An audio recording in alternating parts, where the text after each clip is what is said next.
Thank you, Professor Liu, for that excellent introduction to CalPhad and also some of the applications for what we might learn today. So the plan that we're going to go through now is the interactive portion of the workshop, which is, I think, maybe one of the opportunities that you'll have to try the software in a semi-structured environment, and also to ask questions that may be relevant to your interests as well.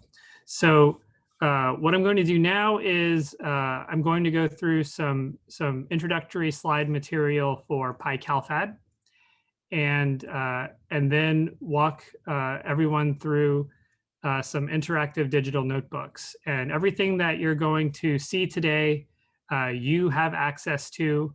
You've already been provided in the cloud-based environment. And so let me get my my screen share going here in just a moment. While Richard is sitting on, I do want to make one acknowledgement. And this workshop is supported by IBM. They provide all the virtual computing facilities for us. Yes, absolutely. Thank you. I was just about to acknowledge them. So I did want to remind everyone that now is a good time to log in to the Jupyter Hub environment. If you want to start the login process, it takes maybe just a minute or two to provision the environment. So if you wanted to, if you haven't already, you can visit workshop.mgfcloud.org, enter in your email address. Your email will receive a code, and then you type that code in and you're logged in. It's also okay if you'd like to wait until the end of this presentation to do that. And as Ikwe said, I also want to acknowledge IBM for providing the cloud resources that we're using to provide you with this cloud-based environment today. And at the end, we'll also talk about some ways, of course, that you're able to bring PyCalphad home with you, or to work, so to speak, and other installation options and usage options that may be available to you. So, as was mentioned previously, I'm Richard Otis. While I am a scientist at JPL, I'm not here representing JPL today. I'm here to represent the Materials Genome Foundation, which provides stewardship for both PyCalphad and the S-based software. And just to tell you a little bit about what PyCalphad can do. And so in short, PyCalphad is a Python-based software which implements the numerical methods necessary for CalPhad. You can use it to design new thermodynamic models, and we will use the custom model capability of PyCalphad during this workshop. You, of course, can use it to calculate phase diagrams, and you can also use it to interrogate phase equilibria at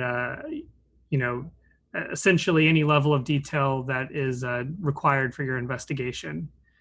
You can use it to predict material properties such as transition temperatures, phase fractions, solidification, degradation, corrosion. So really anything that is somehow connected to a chemical / thermodynamic process that can be investigated using PyCalphad.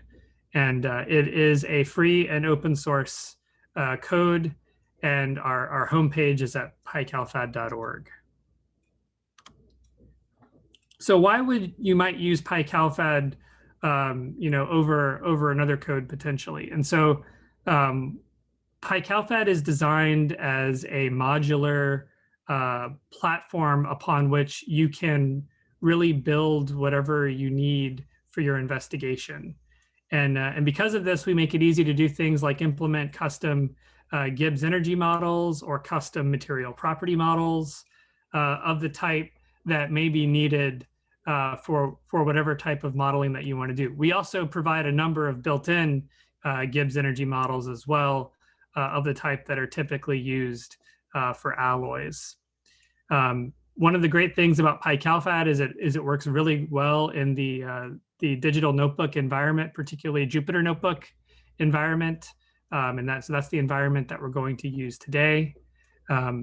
It's very easy to deploy PyCalphad to any environment that you might use it for, such as a cloud-based environment or a high-performance computing environment, so a supercomputing environment. PyCalphad can be installed, using standard Python packaging tools, and it installs pretty quickly, and it runs on many different supported platforms, including Windows, Mac, and Linux.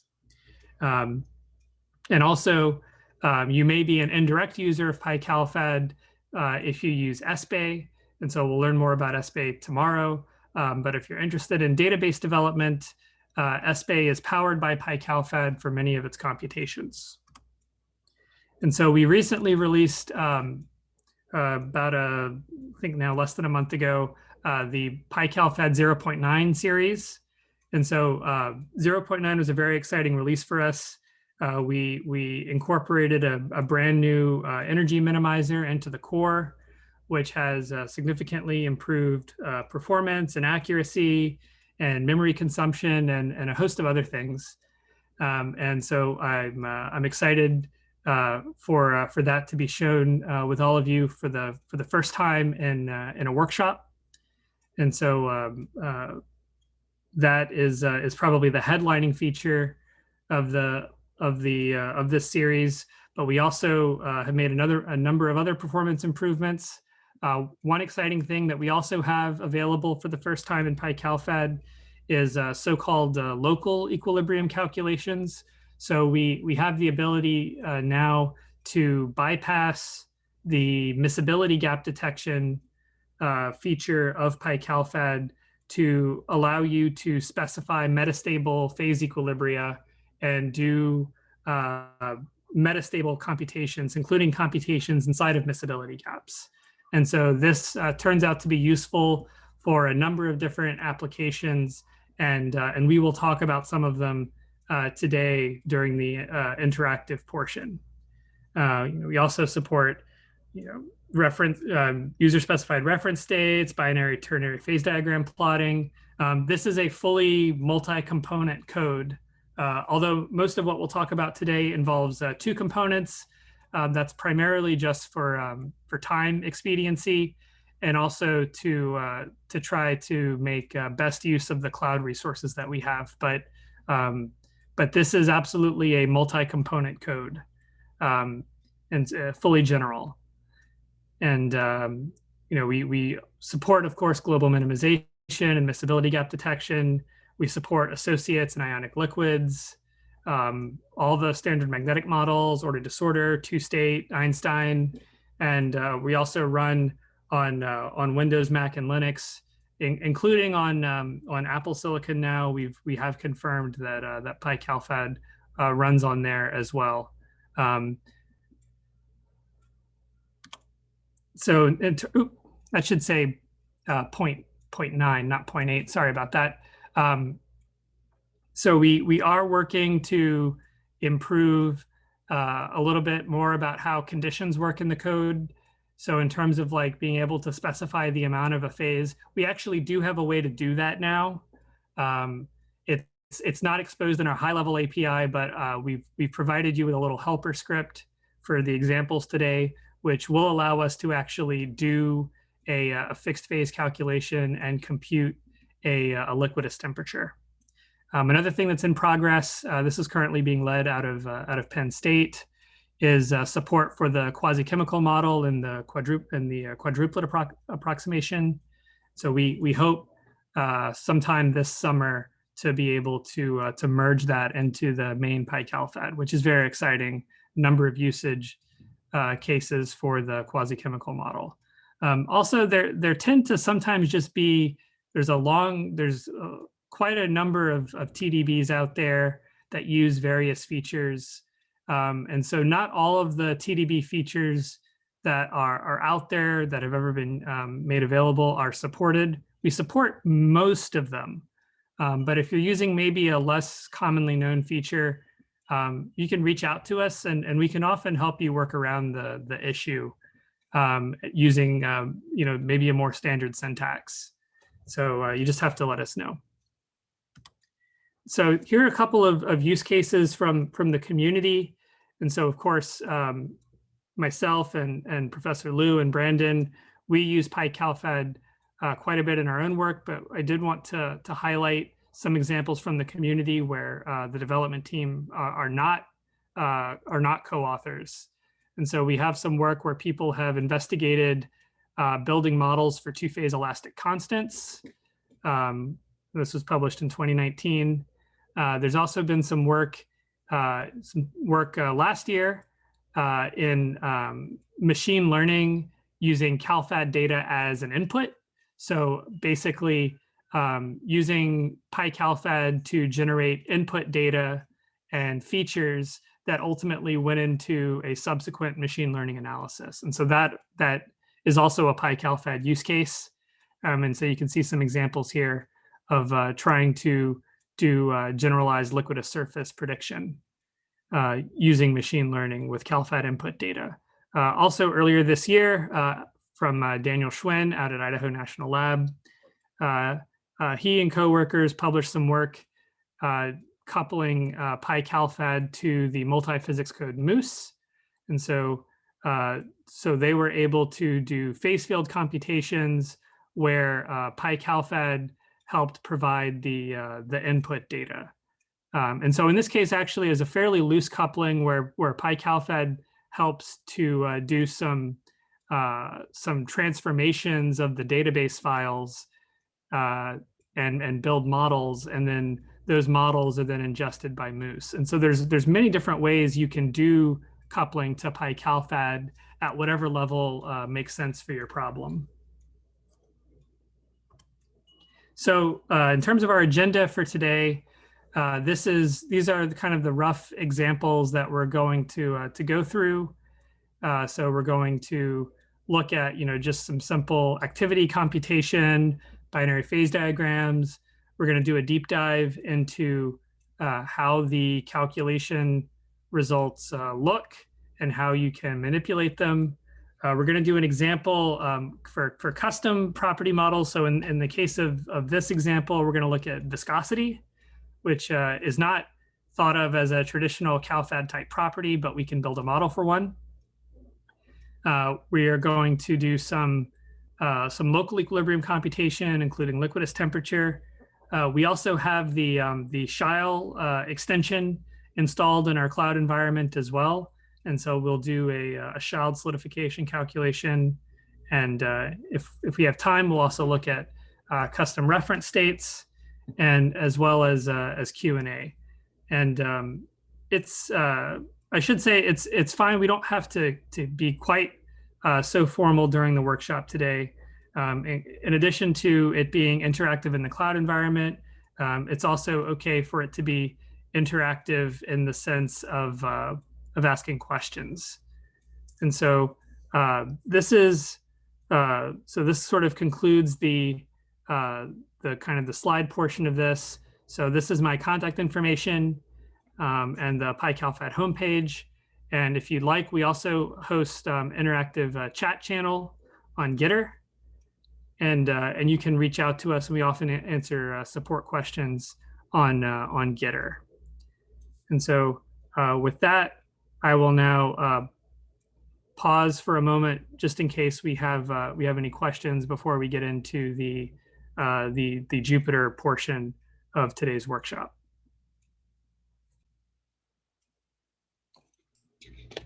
So everybody log into the Jupyter notebook now. I did it. I'm in there now too. Yes, I see Brandon put the link in the chat. So that is the link, and I'll just do a quick peek in the system. So I see it looks like we've got 29 people logged in, which is great.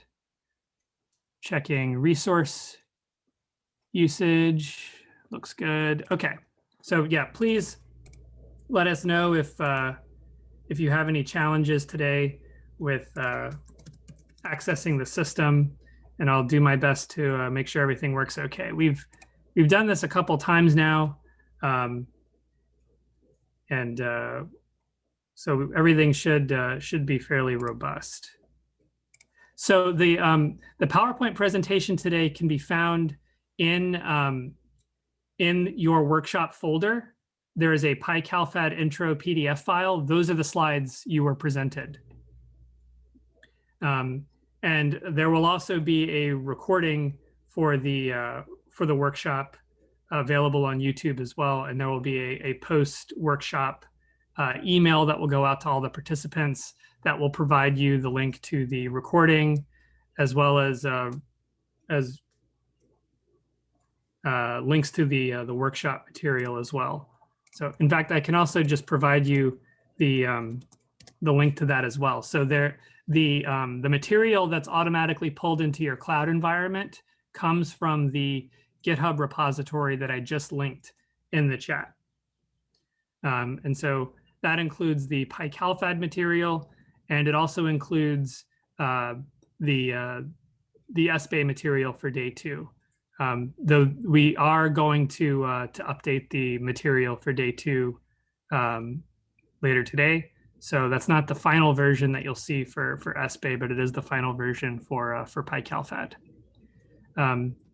But what I do recommend actually is that you save your notebooks today, because they don't contain any of the output, and we're going to run the notebooks, and that's how you get the output for what you actually expect to see. And so I also see that we had a question about where the data is coming from, and if there are databases available for PyCalphad. And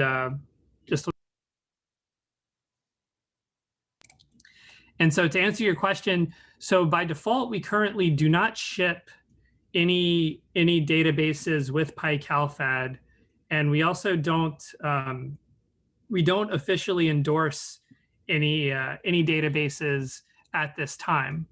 That being said, we have provided a number of multi-component databases that we have found useful for teaching PyCalphad, and that others have found to be useful within the domain, within the database's domain of applicability.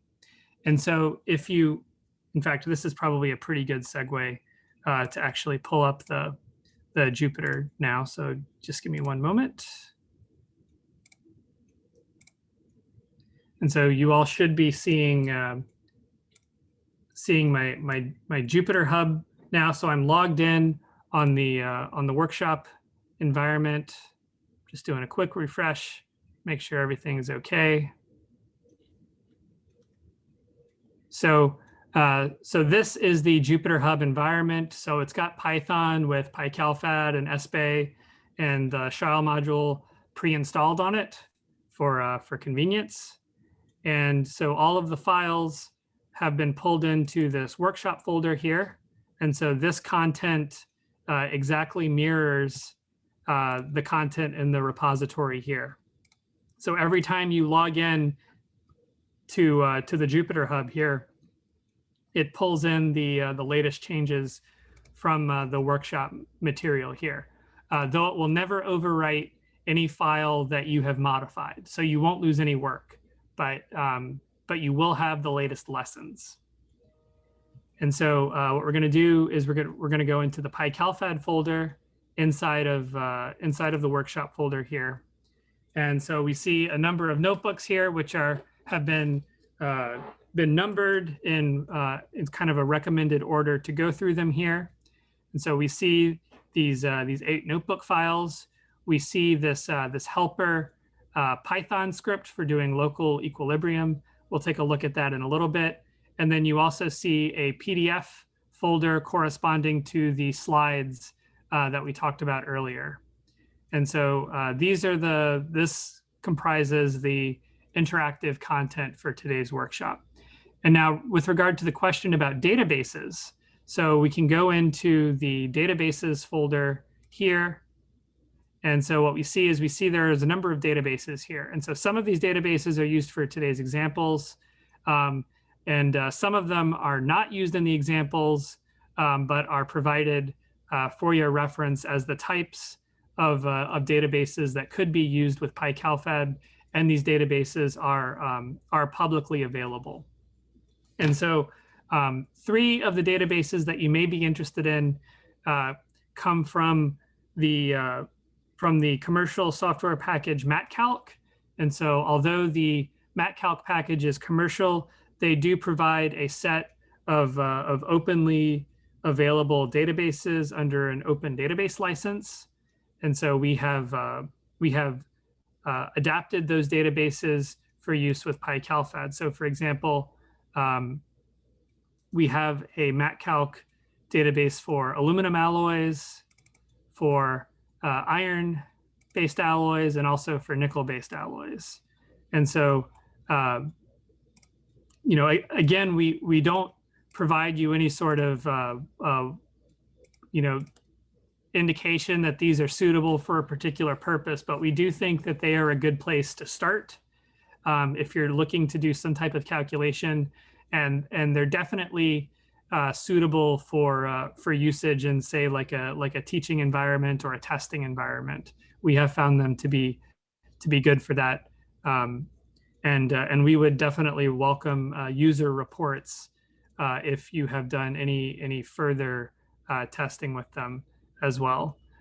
We also provide a high entropy alloy database due to Bengt Hallstedt, who has developed an excellent database, looking at Cantor type alloys. So these are, your iron, cobalt, chrome, manganese, nickel. So these types of components here, also aluminum. And so this may be, if you're interested in high entropy alloys, this could also be a good place to start. We also have a few other, we also from Bengt Hallstedt, we have a database for high manganese steels, which may be interesting to you if you're interested in high manganese steels. And so we have a number of alloy databases which may be interesting and relevant to you, but you might find that this selection doesn't necessarily meet your needs. So another great place to go, kind of as a starting point, if you're looking for more databases, is to go to the TDB-DB. And so the TDB-DB is run by Axel van der Waal at Brown. And it is an online index for finding thermodynamic database files. We'll see if it loads. It is a publicly available service, and it sometimes is under heavy load. So we may not be able to load it right now, but Axel has published about it, and you can read more about it. Unfortunately, it looks like it's not available right at this moment.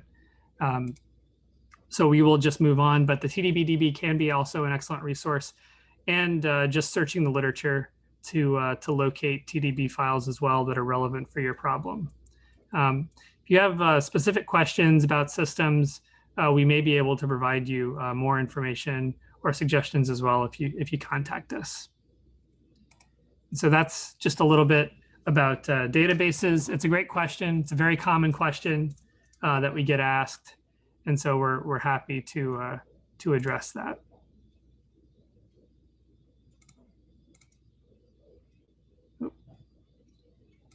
Okay, so I don't have the ability to really see the chat while I'm doing the screen share. So hopefully, if you have a question, please feel free to interrupt, and we can go through it in real time. So what I'm going to do now is I'm just going to get into this first lesson here, and you're definitely free to follow along as we go here to see that you get the same sorts of results that I do, and also just if you have other questions as well. And so you can also find a link to the TDB-DB in the first notebook as well. And so, as I already mentioned, for PyCalphad, you have to be able to have a database. You need to know what components and what phases and what conditions under which you need to do your calculation. And so a lot of the expertise required to do CalFad modeling comes from the ability to make good choices about these 4 items. And so in many cases, you can find a database file that already exists. In other cases, you may need to build the database yourself. And so that's the purpose of the Essbase software that we're going to learn about in day 2.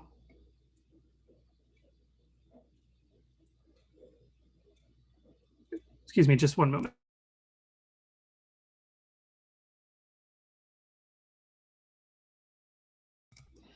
And I see also that there have been some helpful suggestions as well for other websites under which you can find TDB files as well. And I encourage you to look at those sources as well. Thank you. And so now what we're going to do is we're going to do some calculations for plotting thermodynamic activity. And so in this case, this is activity in the liquid phase. And so we'd like to know something about the accuracy of the prediction. So we're going to compare the values with some experimental results. And so what we have in this first cell here are some digitized experimental results. So the top list contains a list of compositions, mole fractions of zinc. And then underneath, we have corresponding activities of zinc at the corresponding temperature, which in this case is 1073 Kelvin. So now I'm going to press the Shift plus Enter button, and that's going to run that cell. And so that cell is now in memory. Those variables are defined. And so next, we have to set up our database. And so here we're going to choose our aluminum zinc database that we have in our databases folder. We're going to define our components as aluminum, zinc, and vacancy. And so vacancy is a very important, you could call it a pseudo component in CalFad modeling, and it defines the absence of an atom. And many models that are defined in CalFad modeling are defined using vacancies. And so they become particularly important when you're studying things involving interstitial elements in multi sublattice phases, which in this case we're not for aluminum zinc, but in more complex systems we might. The next thing we're going to do is we're going to define the phases, and so here we're going to take advantage of some of the dynamic aspects of PyCalphad, which allow us to define the list of phases as all of the phases that are in the database. And so this is like entering in all of the possible phases into the calculation to allow them to be considered. And then finally, we're going to set the temperature to 1073 Kelvin. So by default, PyCalphad always uses SI units. So we're going to run that calculation now as well. And so the database is now loaded and our components and phases are defined. And so in fact, what we can do is we can look real quick and see that the phases attribute was dynamically defined there. And so we can see that it includes a liquid, FCC, and HCP phase. And so which makes sense for the aluminum zinc system. So next, we're going to compute a reference state. And so because all activities are computed on the basis of a reference state, we're going to choose a reference state as a pure element at the same temperature. So we're going to compute at pure zinc. We're going to get a warning, which we can ignore in this case. And so now we've defined our reference equilibria. And so our next step now is to do a computation over the entire composition range. And so you see, I actually introduced a new function and we didn't even talk about it. And so this equilibrium function is a workhorse function in PyCalphad, and it allows us to do thermodynamic equilibrium computations. And so what I just now did is I highlighted inside the function call here and I pressed Shift plus Tab. And so that brought up the interactive documentation, which provides us with information about the options that are available here. And so in this case, the most important options are the database, the components the phases, and the conditions. And then there are many other options that are available here, but they're not relevant for this calculation. And so the thing we haven't explained yet is this conditions object. So the conditions object is a dictionary. And so we need to specify, what do we need to specify? We need to specify the pressure, the temperature, and the composition. And we also need to specify that the total number of moles in the system is 1, although in this case that's implicit in PyCalphad, so we don't have to say it explicitly. So we have our pressure of 101,000 roughly pascals, our temperature of 1073 Kelvin, and then our composition of zinc. And so what we're writing to do our zinc is we're doing the step calculation. So it's not just a single value. We write it as this range. And so we say we want to do a range from 0 to 1 with a step size of 0.005. And so this allows us to do our desired equilibrium computation. And so we run it and it's complete. And so now what we have to do is to get the chemical potentials and actually calculate the activity using the thermodynamic definition of the activity. And so we see here we need our reference potential. And so we access our reference potential. We use the mu attribute, which corresponds to the chemical potential. And then we use our cell function, which is for select, to specify that we want the component of zinc to get the zinc potential. And then we call squeeze, which basically just cleans up all of the extra dimensions of the array. So we have something that's easy to access here. And so I can also just walk through that a little bit slower. So if I access ref-eq, we see we get back this whole data set object. And we're going to talk a little bit more about the data set object, but I'm just going to kind of go through it quickly for you. So you just sort of see the idea here. So we can compute a mu here and see the potential. And I realize I just made a mistake as I did this calculation up here. So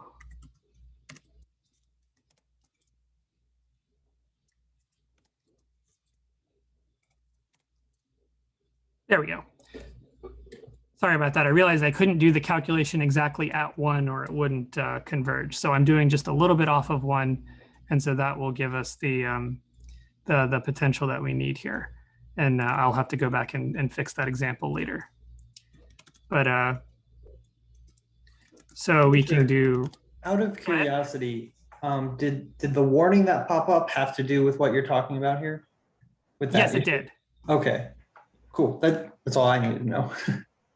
Yes, but in the to give you a little bit more detail about that, in the old PyCalphad, you could ignore that warning and it still somehow worked. But in the new PyCalphad, you cannot ignore that warning. So that just goes to show you to not ignore warnings. Although we will ignore a couple of warnings today, but hopefully, that just. I actually think it's probably helpful that if we hit a couple of speed bumps along the way today, you can see a little bit about how to work around the problems. But generally speaking, you have to be kind of careful calculating near the dilute amounts, and so that's something that we can definitely talk about if you have more questions about that. And so. We can look at the ref-eq object and we get back this data set. And so what we really are interested in here is just the chemical potentials. So we access the chemical potentials and we see they are defined, which is good. So our calculation did converge. But we don't care about both of the potentials. We only care about the zinc potential. And so we write this. And so this allows us to just select against the, so we have this list of coordinates here. We just want to select the zinc coordinate. And so that gives us this object.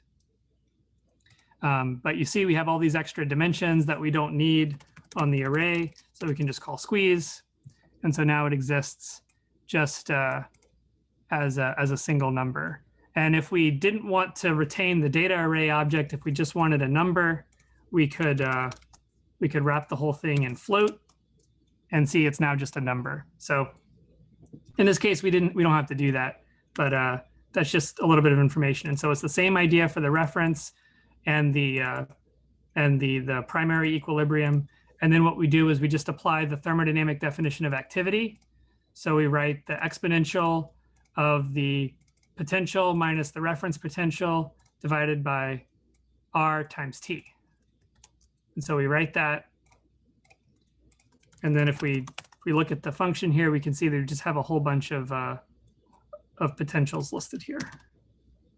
And so what we have next is we just have something to plot the results.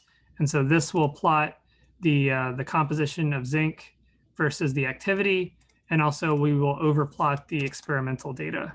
And so you can see the results here. And we see that we actually have very nice agreement with the experiments, which makes sense. These experiments were part of the optimization for this particular system. So it's good that we see that consistency and an agreement there. Okay, so I'll pause for a moment, take a quick look at the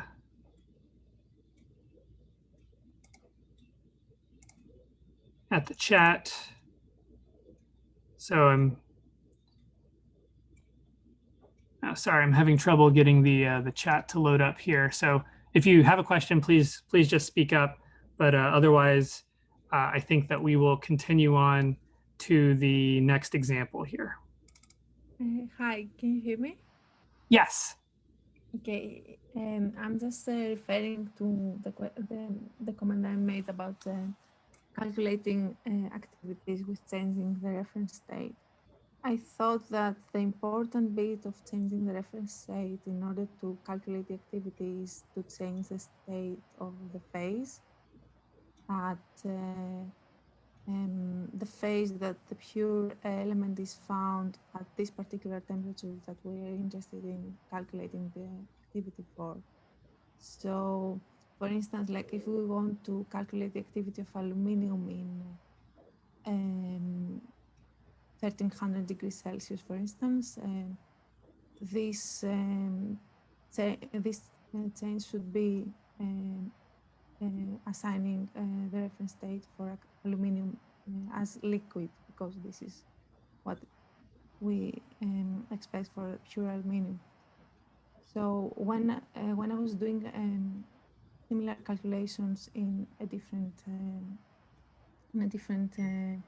software, I was first trying to calculate the activity with the default reference state and see for a unary system how this activity is different, and it wasn't equal to 1 for the pure system. So when I was changing the phase that I was expecting to find this element in the pure form, then it was the activity was 1. So I was wondering whether you need to change the phase as well, or you just. So that's a good question. And so the way that we chose the reference state for our calculation here is we chose to match the reference state of the experimental data. And so that you're absolutely right that in order to be comparable, an experimental activity and a calculated activity, the reference states have to be the same. And so we chose our reference state to be the same as the reference state in the paper from which we took the experimental data.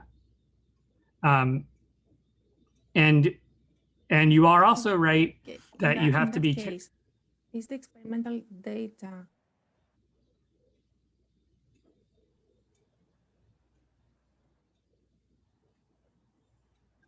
I'm sorry? Yes. Sorry, I'm breaking up with the connection. in that case, is the experimental data about activity measured in bulk or from thermodynamic measurements on the surface? So that is a good question. I don't know offhand the Sorry, can you hear details me? of the experiment that was performed here. I don't know exactly how. There's a number of ways you can measure thermodynamic activity, including doing things like electrochemical measurements is a common way for getting this, and there are also some other ways.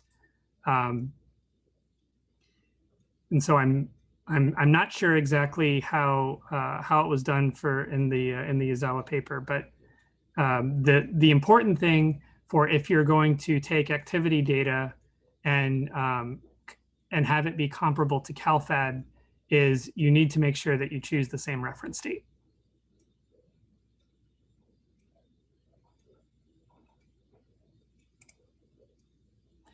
And we can maybe have some email exchanges about that if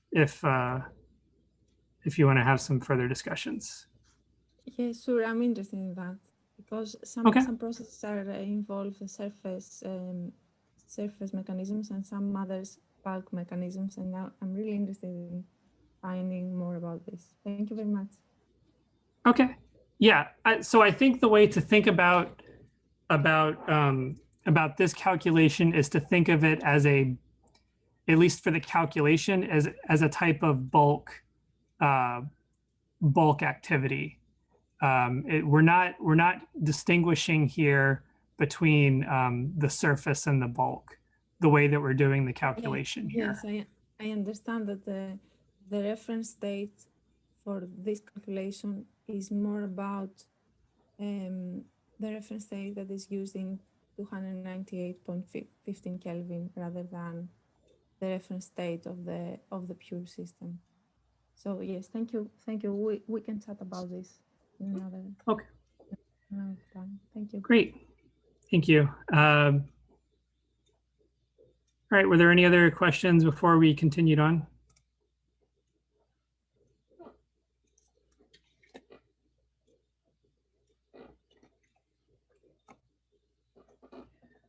All right, well, so now what we're going to get into is we'll talk a little bit about the calculation of energy surfaces for binary systems, and also the calculation of phase diagrams. And so what we're going to go through in this example is the use of PyCalphad's function called calculate. And so calculate is named a little strangely. So it's primarily used for calculating not necessarily equilibrium properties, but being able to directly compute properties based on a specified site fractions or the specified configuration of the system. So you can compute non-equilibrium properties with it. But one of the main uses for the calculate function is the visualization of energy surfaces. And so what we're going to do here is we have this niobium rhenium system due to Xuan Liu and coworkers. And here we've written out explicitly the names of the phases that are in the database that we're interested in. And then we are using a PyCalphad function called phase legend, which is going to help us to color our the legend in our plot by phase. And then we have this for loop, which loops over the phases and computes the Gibbs energy at 2800 Kelvin, and then plots the composition versus energy. And so the easiest thing to do is to just sort of show you what that looks like. And so we can see here we have the Gibbs energy on the y-axis and the composition of rhenium on the x, or the Gibbs energy on the y-axis and the composition of rhenium, the mole fraction of rhenium, on the x-axis here. And so you'll notice we see our familiar sort of convex shapes here for the energy, But note, for example, for the sigma phase, the energy doesn't fully extend over the whole composition range because the energy is not defined over the entire composition range because it has a more sophisticated sublattice model. And then also note further for the chi phase, the Gibbs energy is actually multi-valued. And so there exists multiple configurations of the chi phase that exist at the same overall composition, but have different energies. And so, of course, the only one that we would ever observe lies on the convex hull for the chi phase. But the nice thing about this is we can actually visualize all of those configurations, all those metastable configurations using PyCalphad. Now you might note I said before that we can calculate and specify site fractions and to directly plot the energy, but we didn't specify anything here. So by default, the calculate function will return you back a random sample of the energy surface. And so in fact, this function is used in PyCalphad's miscibility gap detection and starting point selection. And so this gives you an ability to kind of visualize what PyCalphad sees when it computes equilibrium and tries to find a starting point. And it can be useful for debugging or interrogating a database that you might be building and allow you to kind of really visualize the energy surfaces. Though it's definitely easier to do for a binary system than for a multi-component system. You can definitely compute the multi-component energy surface and sample it, but unfortunately, it's very difficult to visualize that number of dimensions currently. But you can certainly compute them and put them into a table, for example, or use them for some other purpose. So now we're going to move on and look at the binplot function. And so the binplot function allows us to compute binary, isobaric binary phase diagrams. And so, for example, we can look at aluminum zinc. So aluminum zinc was part of our previous example. And so we can look here at at what we would get. And so, for binplot, and once again, I'm going to hit Shift plus Tab to look at the example. Oh, Shift plus Tab is not going to work yet because we haven't imported binplot yet. So this is just a slight wrinkle here. So what I'll do is I'll just split this off.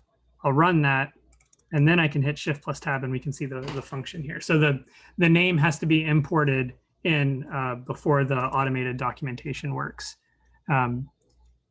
So we have our database, our components, our phases and conditions. So where have we seen this before? So right, it's the same function signature you'll see in PyCalphad for most of the high-level API.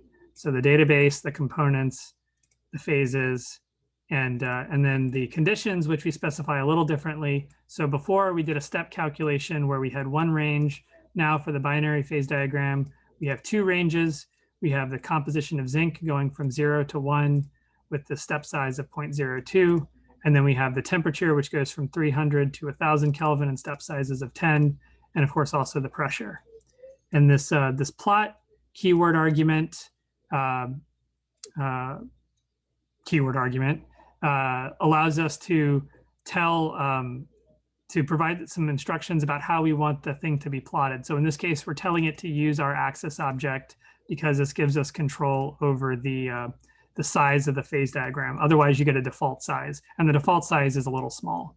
So we're running that now, and now we can see we have our aluminum zinc phase diagram. So note that PyCalphad doesn't yet plot the invariant lines, the three-phase equilibria here, which of course would exist here and also up here. We are working to add the invariant lines onto here.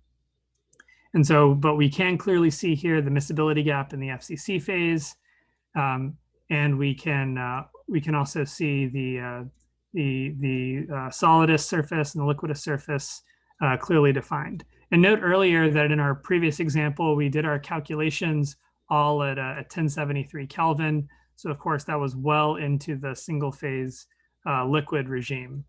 And so the liquid was the only phase that was going to be stable in both our reference equilibrium and our primary equilibrium calculation when we were looking at the activity. We can also do more complex calculations. So I'm just going to start this one now. So this is a copper oxygen system. And it also includes some charged species in here. And so this actually involves a two sublattice ionic liquid model. And so what we're doing here is we're computing a partial phase diagram going from 0 oxygen up to a mole fraction of 0.6, and then just looking at the 1273 to 1673 Kelvin range here. And so we can see that we have the ability to compute that phase diagram.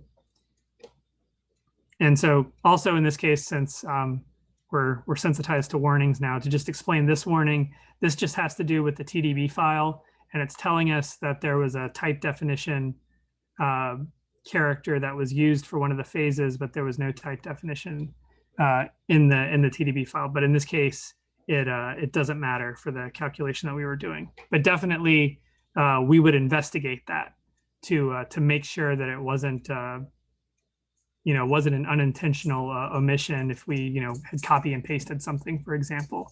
And so PyCalphad tries to warn you when it thinks you might be doing something unexpected. All right, so we'll close that now, and we can move on to our next example of looking at the dataset objects that we get back from PyCalphad. So I'll pause for a moment if there was any questions.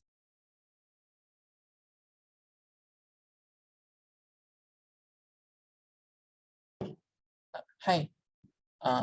Is the reference state need to be in a single phase region, the reference equilibrium?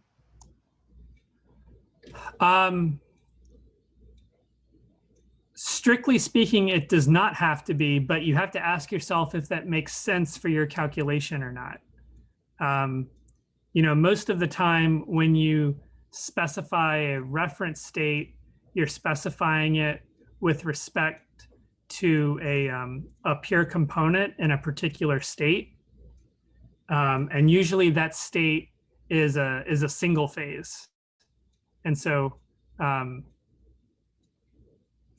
most of the time it would be a single phase. But thermodynamically, you're not constrained. You can set a reference, you can set a reference potential at any state, right? If it makes sense for your calculations. And sometimes you do end up using more exotic reference states for certain types of calculations, but most of the time, you're talking about a single component in a particular state, and it's just going to be in a single phase.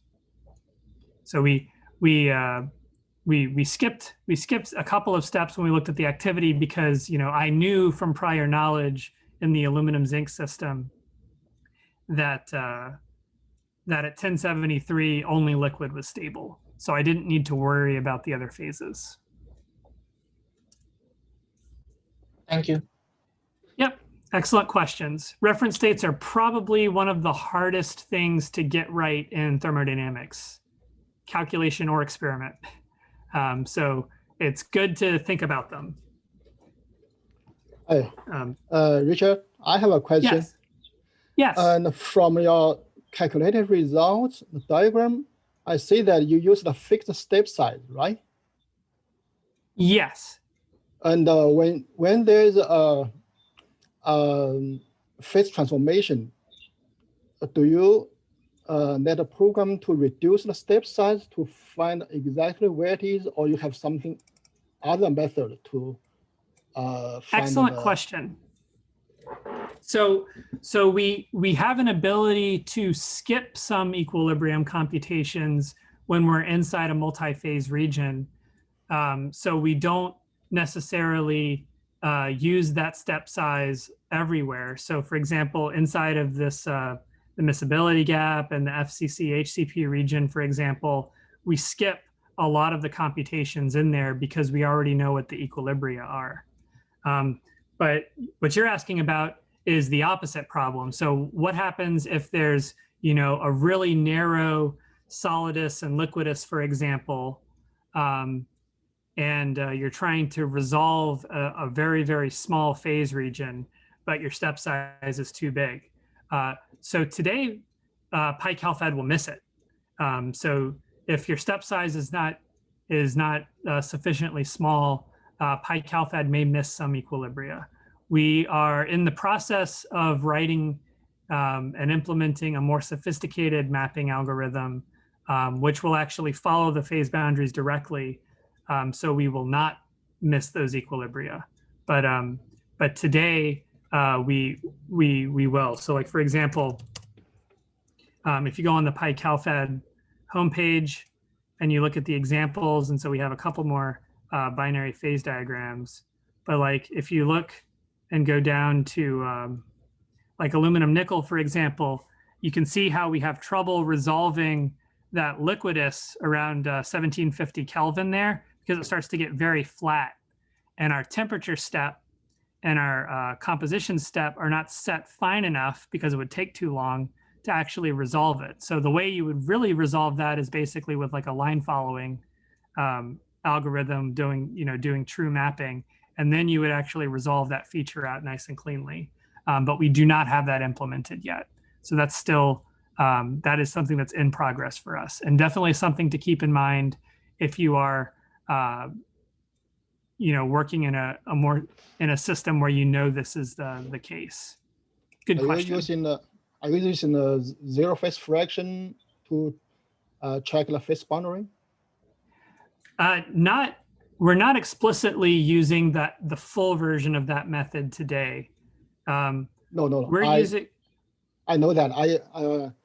What I mean that you said you are still working, implementing those algorithms. So are you using the zero phase fraction to check the phase boundary? That is our plan. Yes. Okay. Yeah. But as you know, there are some edge cases you have to be able to manage, and some tricks with the global minimization and detecting the set of stable phases, where our current method is kind of the, it's a simpler approach, and it's harder for PyCalphad to get the set of stable phases wrong.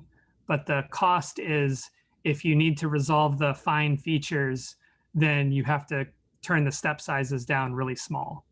And so that's the disadvantage of our current approach. And so we're trying to implement the zero phase fraction method, but not lose the accuracy we currently have. So that's part of the delay. But this algorithm, if it works well for binary, but it's really hard to extend to the multi-component space, right? Yes, you're right. But there are some new ideas floating out there from people like Bo Sunman and others, where they're trying to resolve some of the challenges. But yeah, you're absolutely right. For example, to do like a multi-component isopleth calculation and resolve all of the boundaries and be confident that you actually got all the boundaries is hard. And so I would characterize it, I don't know if you would agree with me or not, I would characterize it as an area of continuing research in the CalPhad community. Okay. I agree. Yeah, it's hard. Yeah. But we're trying to find the best methods we can, and we're gonna put it out there for people and try to make it useful. Okay. Thanks. Yeah, good questions. Yes, excellent discussion. It's always more fun and interesting when we have the discussions. And so now I wanted to talk a little bit about what I think is actually a pretty powerful feature of PyCalphad, which is the use of X-array data sets. And so if you've ever used the Python package pandas, you can think of X-array as kind of being like the multi-dimensional, n-dimensional generalization of pandas.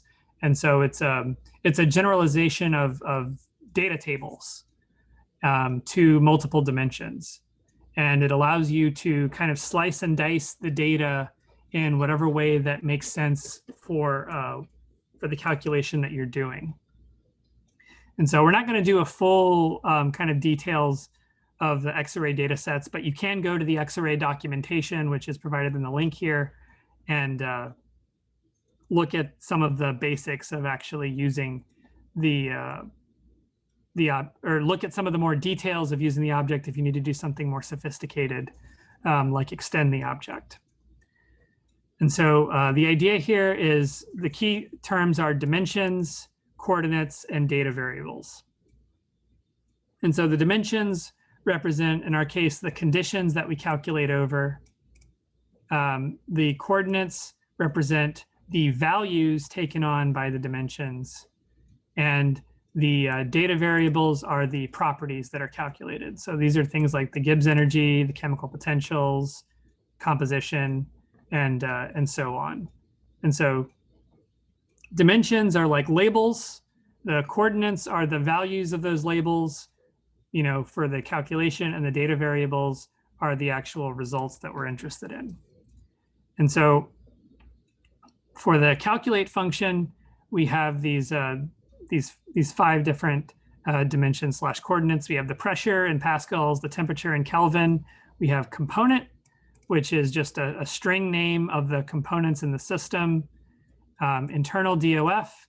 And so this is basically the array of site fractions. And so we will give you back the site fractions of each phase at a given configuration. But we give them to you in sublattice model order. So by sublattice and then alphabetically within sublattice. So the distinction doesn't matter unless you're working with a multi-sublattice phase. And then this points object. And so this basically just contains the sample over all the internal degrees of freedom. And there's no underlying physical meaning to the order. And so the data variables include this phase data variable. So this is just the string name of the phase. So for calculate, it's always just the name of the phase that you passed in. X represents the mole fraction of the components. So there's one composition for each point. And then Y represents the site fraction of each index. And output is whatever property that you calculated. So by default, we compute the molar Gibbs energy, which has the symbol name GM. So we can run this. And so what we see here is we did the temperature calculation at 2 different temperatures, 500 and 1000 Kelvin. And so we can look here and then look at the results in a little bit more detail. We have the N is 1, P is not 1, but this represents the length of the dimension. So N has length 1, the pressure has length 1 because we specified a single pressure. The temperature has length 2 because we specified 2 temperatures. Component has length 2 because we have 2 physically meaningful components, aluminum and zinc. Internal DOF is 2 because the FCC has 2 internal degrees of freedom, which is the amount of aluminum and the amount of zinc. Of course, those degrees of freedom are not independent. And then the points variable has length 4002 because we generated a sample of 4002 distinct points in the composition space. And then with the data variables, we can see it starts to list them out here. So each variable has the dimensions. It's a multi-dimensional array. So we have NPT, which represents our conditions, points, which represents basically each data point, and then component, which represents whether we're talking about aluminum or talking about zinc. And then for phase, it just has NPT points as dimensions. And so we see it's just going to list FCC over and over again. And then for Y, we have the site fractions. And so it's NPT points. And then the internal DOF, which in this case these are X and Y are just going to be exactly equal because the internal degrees of freedom correspond to the site fractions, or the site fractions correspond to the mole fractions in this special case. But in general, they'll be different. And then GM is just the molar Gibbs energy per mole of atom here for this system. And so we can see it's labeled, it's a float. And so we can actually go through and manipulate this now using some of the similar methods we learned earlier. So we have this calc result .y. So this .y lets us access this data variable here for the site fractions. And now we're using a new function that we haven't seen before called iCell. And so this means select by index. And so what this allows us to do is we don't have to select by a value, but we can just select and say, give me the, index the coordinate by this index value. And so we can basically say, choose the internal DOF with index equal to 1, which in this case corresponds to zinc. And then with the points corresponding to index number 49. So it's basically just saying, give me the 50th sample in the results. And then finally, we wrap it with a call to cell. And then we say, I want this to be at the temperature corresponding to 1000. And so if I do that, I see that I can indeed access that zinc site fraction here. I'll also note that you can sometimes mix and match whether you want to do cell or iCell. I just as easily could have wrote iCell and then write temperature equals 1 because the first temperature has index 0 and the second temperature has index 1. Everything is 0 index in Python. And so if I run that, you'll see I get the exact same result because in this case, they're equivalent. It's just whichever one makes more sense for your problem. One thing to remember though is that Xarray will not do any type of interpolation for you by default. So if you specify something using cell, it has to be a temperature that you actually calculated. So like, for example, if I write 700, I get an error because I didn't actually do the calculation at 700. And so if you actually want the calculation there, you got to go back and add it to the list of calculations. So we currently don't have any kind of interpolation capability built in. And then the other thing to note is you can access the values attribute on any data array and you can get back a NumPy array. So if in this case, you see we get back this NumPy array for the mole fractions. And so sometimes it can just be more convenient for the rest, if you're working with other code to just convert everything into a NumPy array. And so that's part of something that you can do if it turns out to be more convenient or it's higher performance for whatever you're doing. So now let's move on to the equilibrium object. And so this is very similar to what we just now saw, but there's a couple of important differences. So P and T and component are the same as in calculate. Internal DOF is the same as well. So that you'll also get the site fractions, except it will pad the array out because different phases will have different number of internal degrees of freedom. But the arrays always have to have the same length. So it'll just pad it out with not a number according to whatever the longest possible one is in the phases. If that answer doesn't make sense to you, this is a detail and it doesn't matter most of the time. But we can talk about it more if there's questions. And so for X zinc, this is the composition of the species that was passed into the conditions array. So this corresponds to like this variable.x zinc in the conditions dictionary. So this part comes from the conditions dictionary. So that's where you'll see that that's an important difference with the equilibrium object. And then we also have this vertex coordinate, which allows us to specify the index of the phase in equilibrium. So the vertex itself doesn't have any physical meaning, but it's a way to index into a multi-phase equilibrium and get out a particular phase. But they're not going to be in any specific order in general. And then we also have these 6 data variables here. So we have the phase. So of course, this can be an array because in general, we can have multiple phases coexisting in equilibrium. NP corresponds to the phase fraction of each phase. Mu is the chemical potential. X and Y have the same meaning that they did before with the mole fraction and the site fraction. GM is the molar Gibbs energy.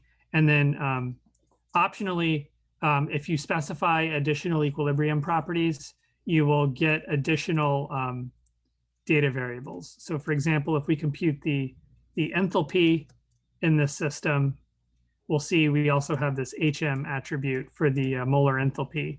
And so that's because we specified the HM attribute. And so we can compute other properties with this as well. And so one common operation might be you want to find the phase fractions of the HCP phase as a function of composition for, say, some fixed temperature. But the HCP phase may coexist or exist by itself. And so we have to index in a little more with a slightly more advanced feature. And so what we can do is we can use the where function of our data variables to basically just get back where a particular condition is true. And so, for example, we can do what's called masking to find the data values that match a condition. So in this case, we're looking at FCC A1, not the HCP phase, like I said. And so if I run that, we see that we get back a masked array, which has a length of 20 here. We have 20 examples, or I should say 20. The length of the coordinate is 20, and then the vertex is 3 because we could have up to three phases coexisting at an invariant. But and then we just see we get back the fractions of the phases here. And so notice the vertex, the vertex may be different for the HCP phase, but that has no inherent physical meaning here. And so you could subsequently use this for some other type of data processing. You could extract out the compositions of the HCP phase and do other stuff. We have a couple of examples like this in the PyCalphad cookbook. So we won't go through all the cookbook examples for today, but for example, if you, we have the ability to look at the compositions of phases. So you can compute the phase fraction versus temperature, the phase composition versus temperature. So you can look at, for a particular phase, what the composition is. And so, and this was a multi-component example, or it's a ternary example.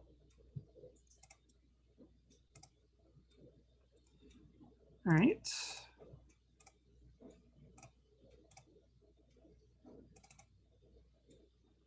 And so now we can move on and look at the custom model example in PyCalphad.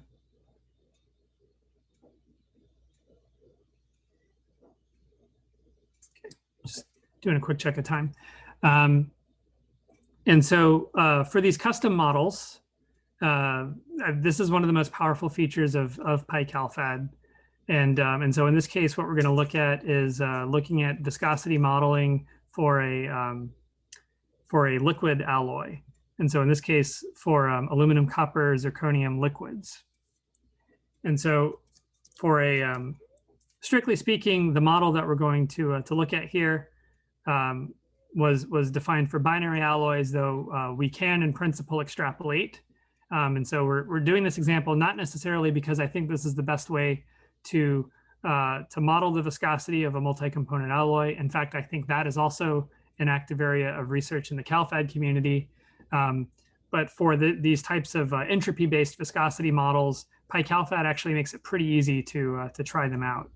And so this is the formula that we're going to use here, which is basically just kind of like a weighted sum of the pure element viscosities.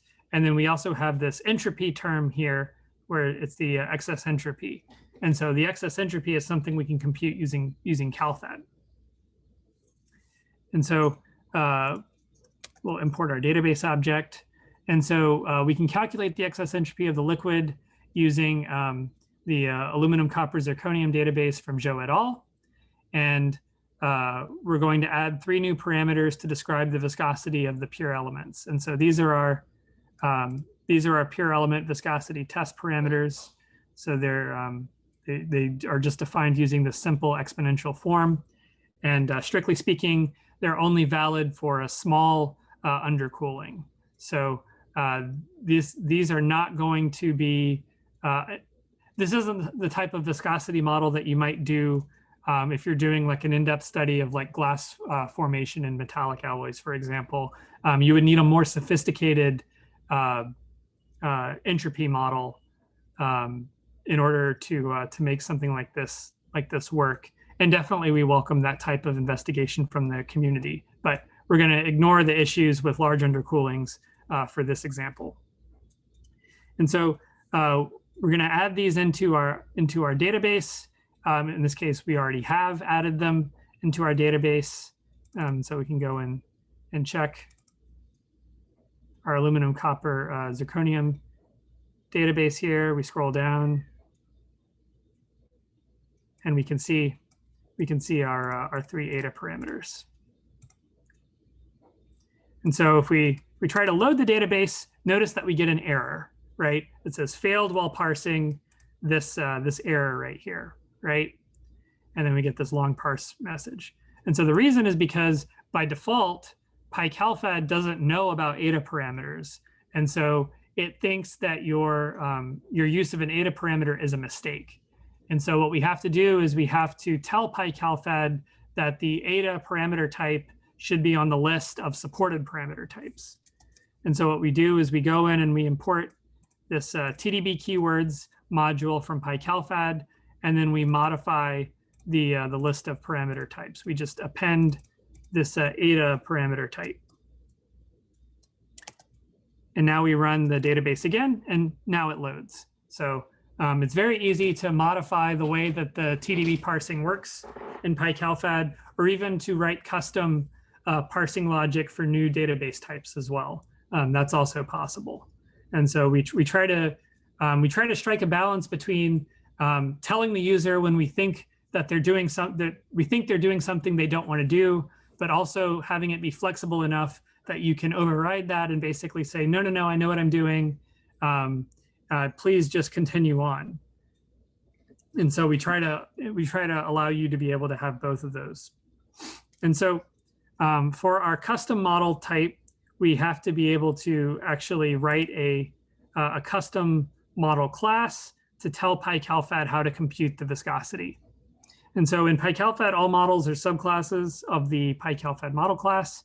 And this is a rough draft of the model that we need. And so what we do is we override this build phase function.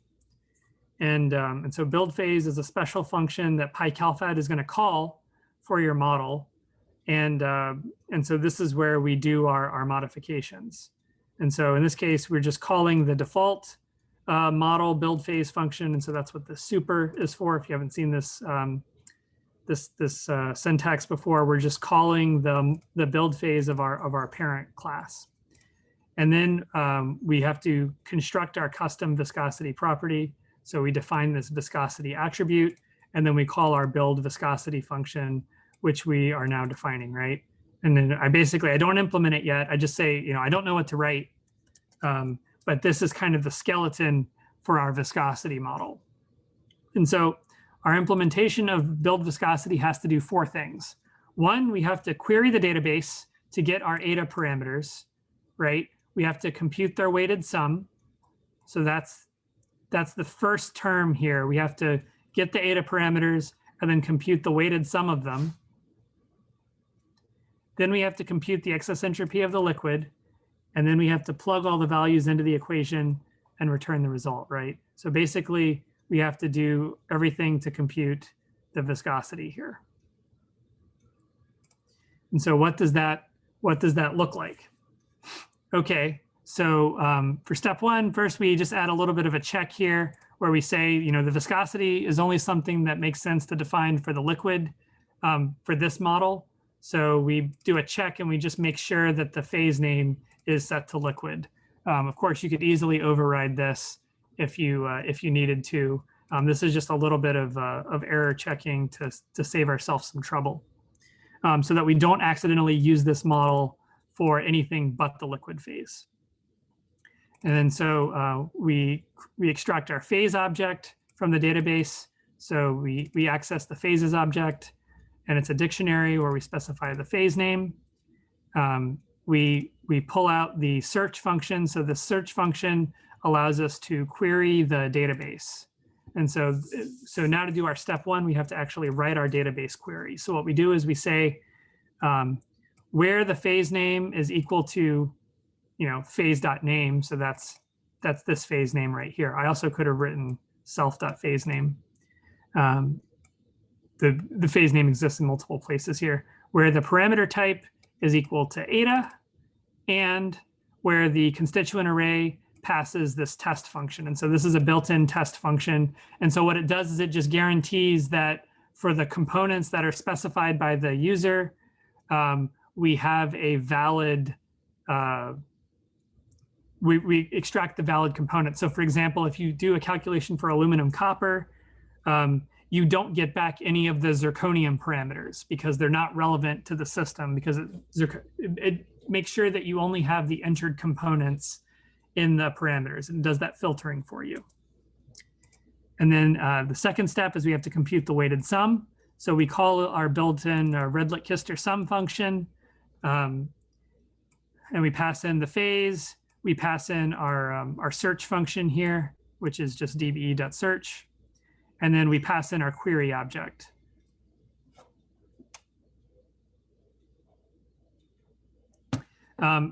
Just a quick note, we're going to take a short break right after this example here. So I know we've just been plowing straight on through, but we're at about the halfway point. So I do want to give people some time.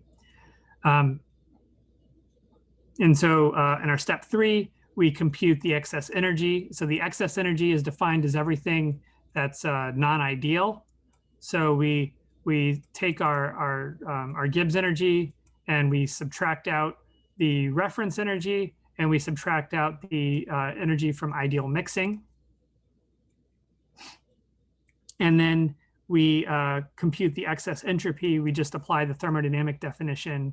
So we take the derivative with respect to temperature and then put the negative sign out in front. And so this is it's built on top of a computer algebra system. So everything is defined fully symbolically.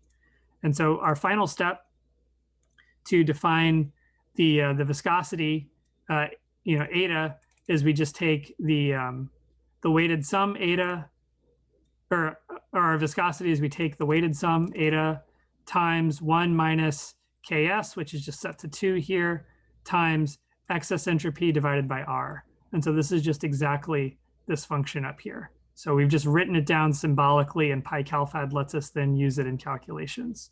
So we're going to run that. So it's now defined. And so now we can put it all together. So now we can create an instance of our viscosity model object. And so we do that again here. And then we pass it into the calculate function in order to do the calculation. So notice that we set our output to viscosity, because that's what we care about. And we also set the model equal to our viscosity model instance that we just created. And so when we run all that and then plot it, we can see we can now plot the viscosity as a function of composition, and this is consistent with the predictions of the model that have been published previously. And so we can also repeat the same calculation, not just for copper zirconium, but also for aluminum copper. We just had to create our viscosity model object and then pass it into model for the liquid. And we can also calculate the aluminum copper viscosity at 1300 Kelvin as well. And so this is more or less, there can sometimes be more to it, but this is the basics of how you would define a custom property model in PyCalphad. So are there, so I want to pause now and just check to see if there are any questions or thoughts that people have.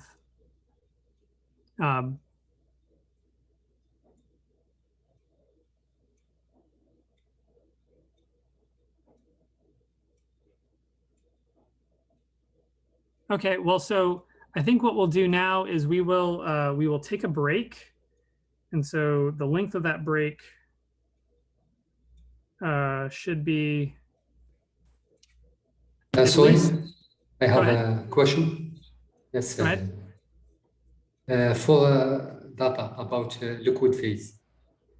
Normally, if we want to plot some property of some phases, like for example, if we want, we guess that we want to plot the activity, chemical activity. Normally, you should optimize the liquid phase of the phase diagram. So my question is, in this program that you have shown, is there the possibility to optimize the parameter of liquid or not? So yes, so the parameter optimization part of CalPhad will be discussed tomorrow using the SBay package. So if you've used other software before and you know they have a parameter optimization module, SBay, it serves that function for PyCalphad. So you can use it to optimize the parameters of liquids or any other phase that you may be interested in, as well as perform uncertainty quantification on the results as well. And so we will discuss that tomorrow. Okay, thank you. It's so the same, which called is the same optimization in, for example, in thermocalc, the software. Yeah. So SBay is like Parrot.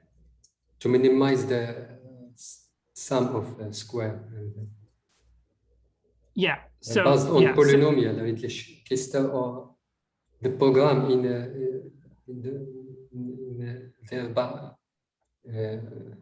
the basis or the basic of the program is based on polynomial or.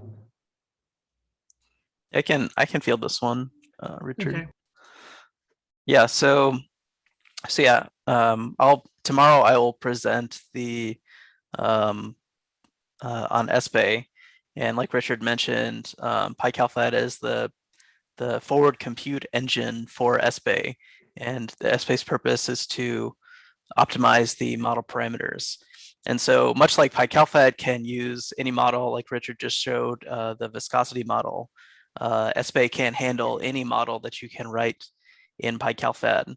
And so if you are using a Redlich-Kistler model and you can express that in PyCalphad, then it can optimize those parameters.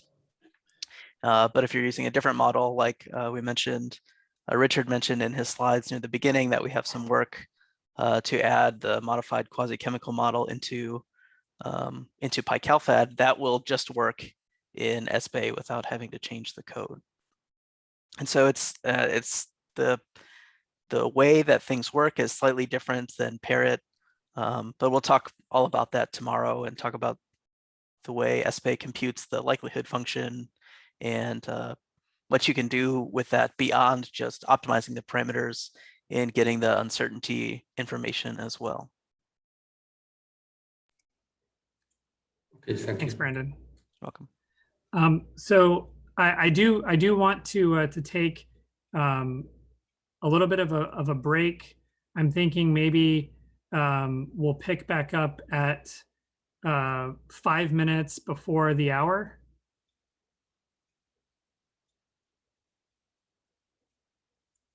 So why don't we'll pick back up again at so it'll be 8:55 a.m. Pacific time But whatever 5 minutes before the hour is for you where you are, that's when we'll pick back up.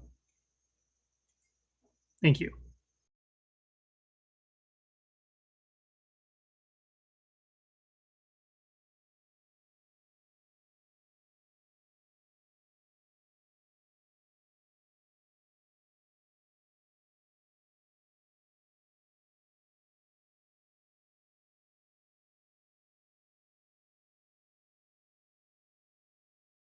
About that, had to. All right. So hopefully everyone was able to take a little bit of time and prep for our next half of the workshop.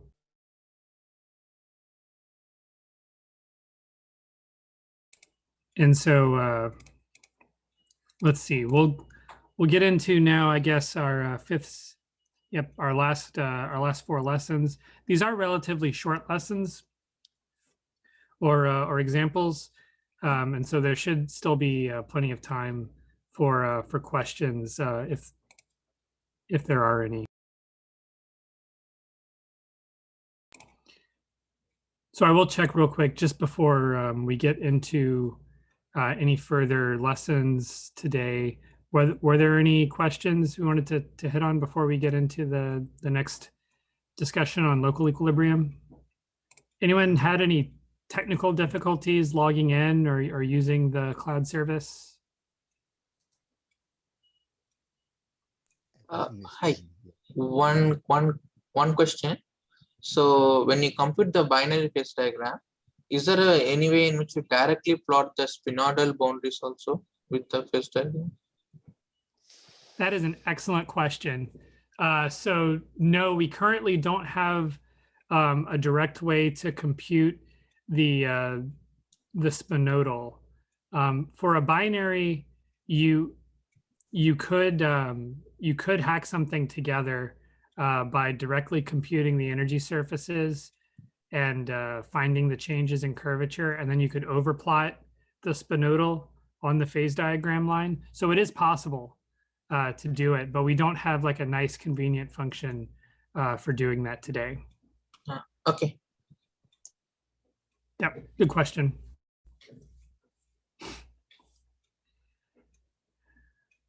All right. Well, there's no other questions. I guess we can get into the next part here.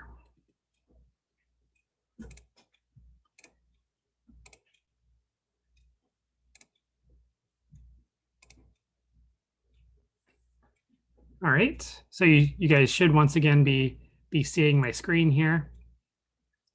And so we're back in the familiar Jupyter Lab environment. I'll just give a quick refresh to make sure I'm still connected. And so we'll get into our next lesson. So I'm excited. This is actually new for this workshop. We're debuting this one. And this is also a new capability that was enabled by PyCalphad 0.9 in doing local equilibrium computations. And so normally when we do computations using the equilibrium function, there's a whole lot of built-in logic relating to starting point selection, global minimization, automatic miscibility gap detection. And what all of that means is for certain types of computation, for example, computing inside of a spinodal, PyCalphad cannot directly, PyCalphad kind of gets in your way when you don't want it to be doing all this extra work to change your starting points.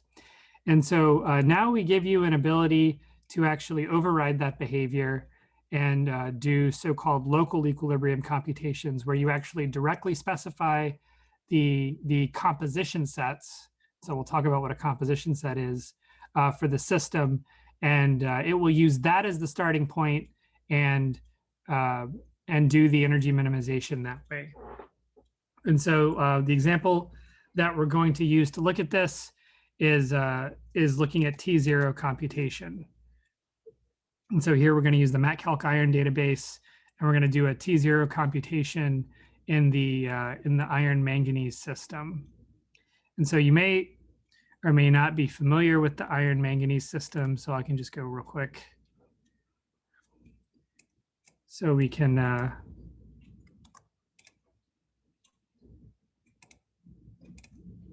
just do a quick binary phase diagram calculation here. So I never remember the command. I always look it up from an example. And so we have the databases. We know what phases we want. So we want to compute iron manganese.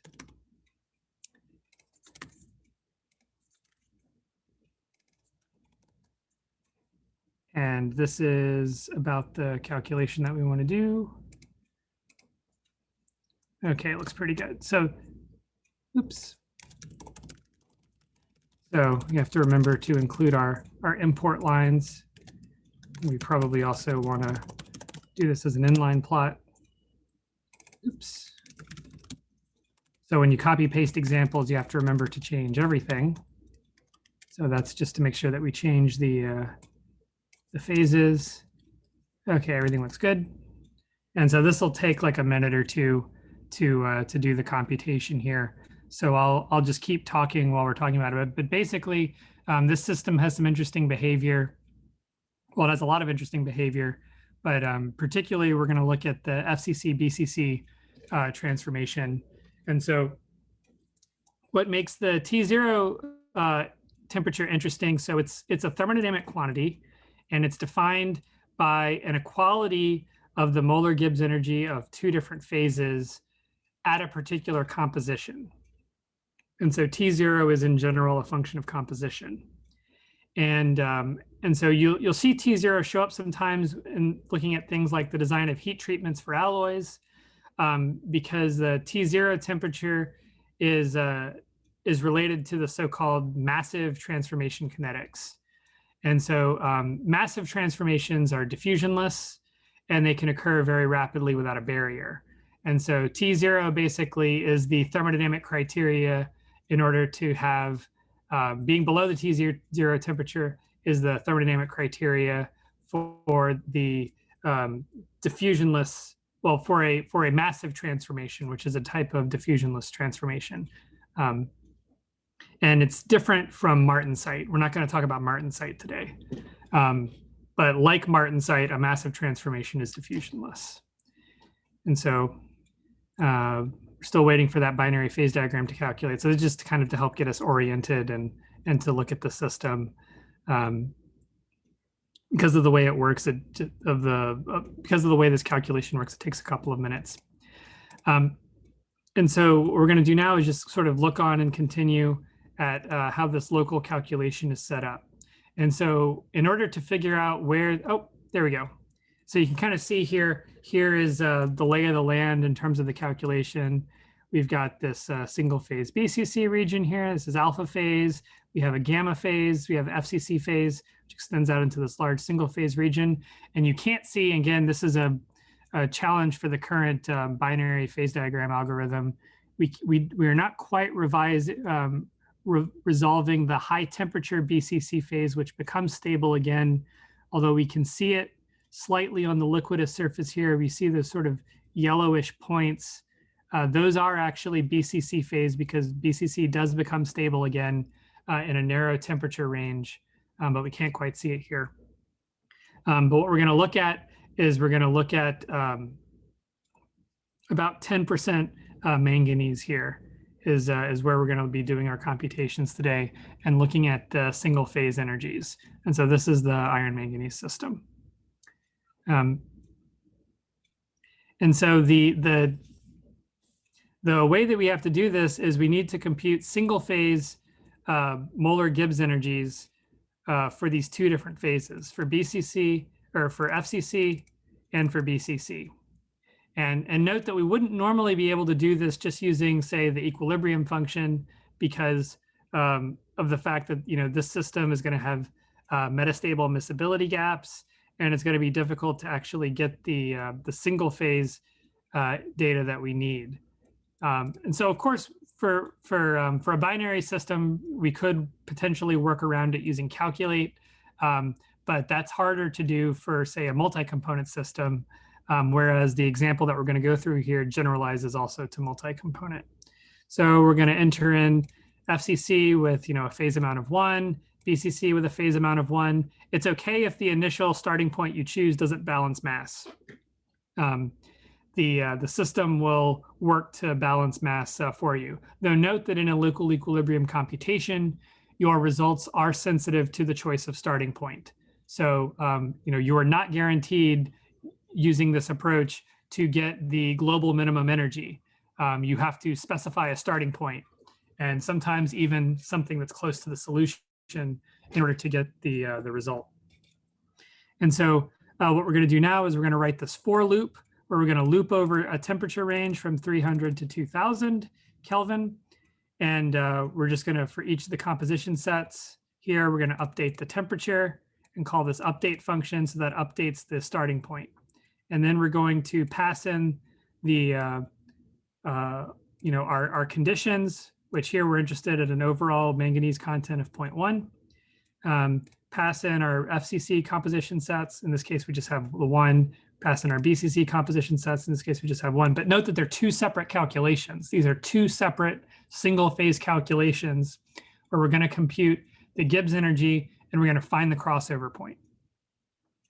And then we have a little bit of error checking here. And so this will take a minute or two to run. And so while we're doing that, I'll just show you this local EQ function. So this is not built into PyCalphad currently.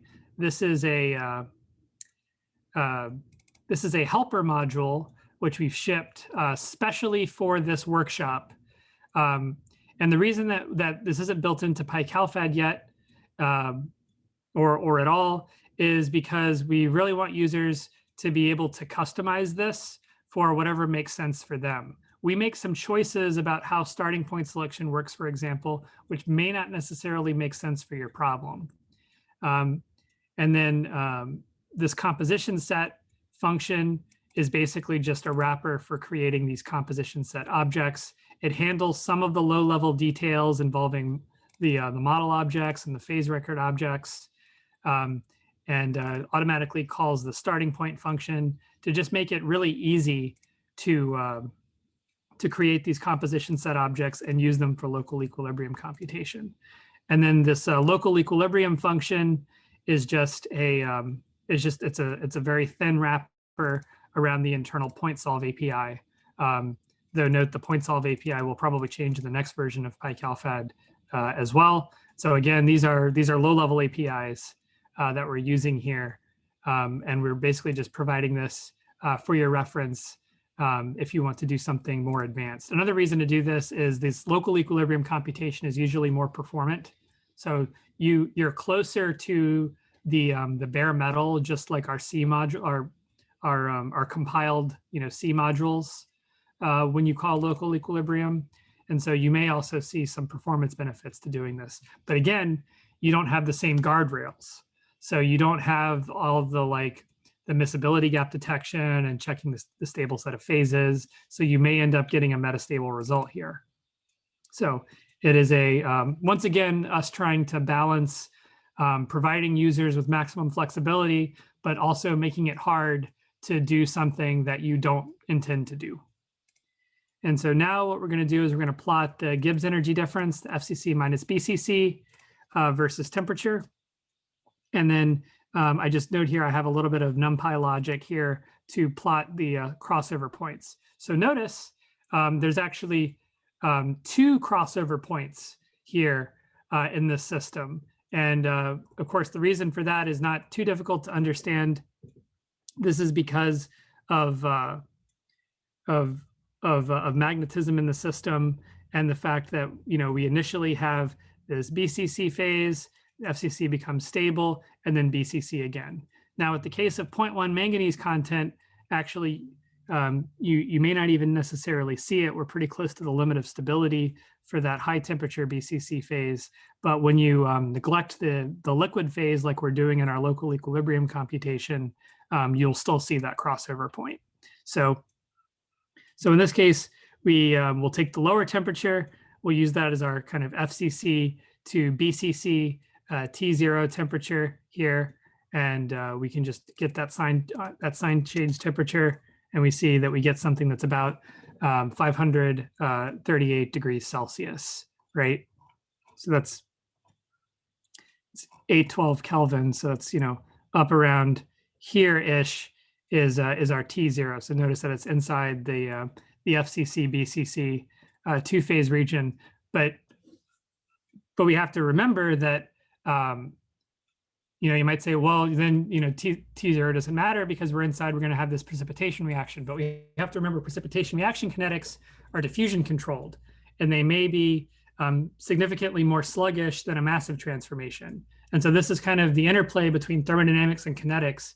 And this is another way that we can kind of indirectly investigate the kinetics of our system with, even though we don't have a kinetic database in this case. And so, the temperature corresponding to the precipitation reaction, that's always going to be, greater than or equal to the T0 temperature, right? But anyway, this is just repeating what I just said. So what we can do is we can compute the onset of BCC stability by fixing the BCC phase to be stable with 0 amount, and then setting our composition to be 0.1. So in this case, we use this fixed equals true method. And so fixed equals true is only available using this lower level API currently, because again, when you fix the stable amount of a phase, everything becomes starting point dependent. So we set the phase to be stable with 0 amount, and then we don't fix the other phase. We just enter it in with an amount equal to 1, and then we let it optimize the temperature. And so when we run that, we see we only have to do a single point calculation, so it's pretty fast. And so we see we get a FCC BCC transist temperature of 652 degrees Celsius or 925 Kelvin. And so if we go back up and look at that at about 0.1, we go up and we say, yeah, 925 looks about right for where that point is. And so we're able to compute that transist temperature. And note that this transist temperature is almost, it's over 100 degrees higher than the T0 temperature here. And so the precipitation reaction becomes thermodynamically favored, but there may be a kinetic barrier that prevents it from happening, in which case we have to get below T0 to actually observe a transformation that will occur, that may occur by diffusionless means. And so this is a local equilibrium computation. Any questions? I know this is a bit more advanced. So this is the first time we've put this feature out there. So it's okay to have questions.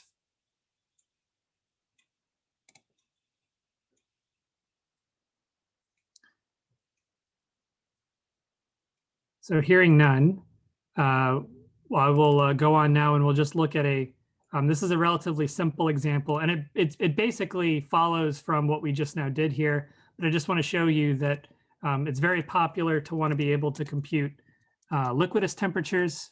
So for example, once again, still looking at 0.1 manganese content, say we want to be able to compute the liquidus temperature, right? So up here, we want to be able to compute the temperature along this way. And so what we can do is we can specify liquid and BCC, and we'll fix the liquid to be stable with 0 amount. And we'll do this local equilibrium computation again. And so we see here, we get a final temperature of, 1473 degrees Celsius, or about 1746 Kelvin. And if we go back and look at the phase diagram, 1746, yeah, that's pretty plausible. That looks like it's about right. And so,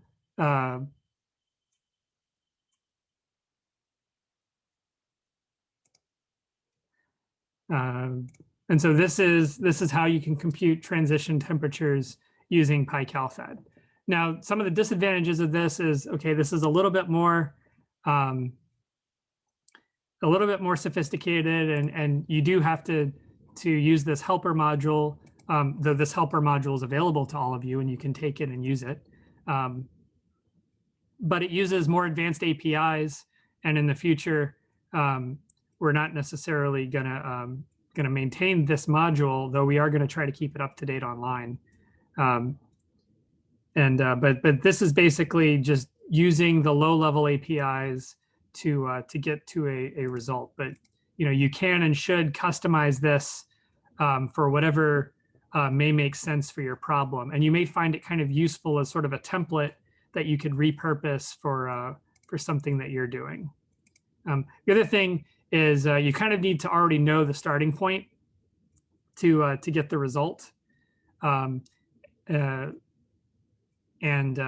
It helps to start kind of close to the solution to get the result.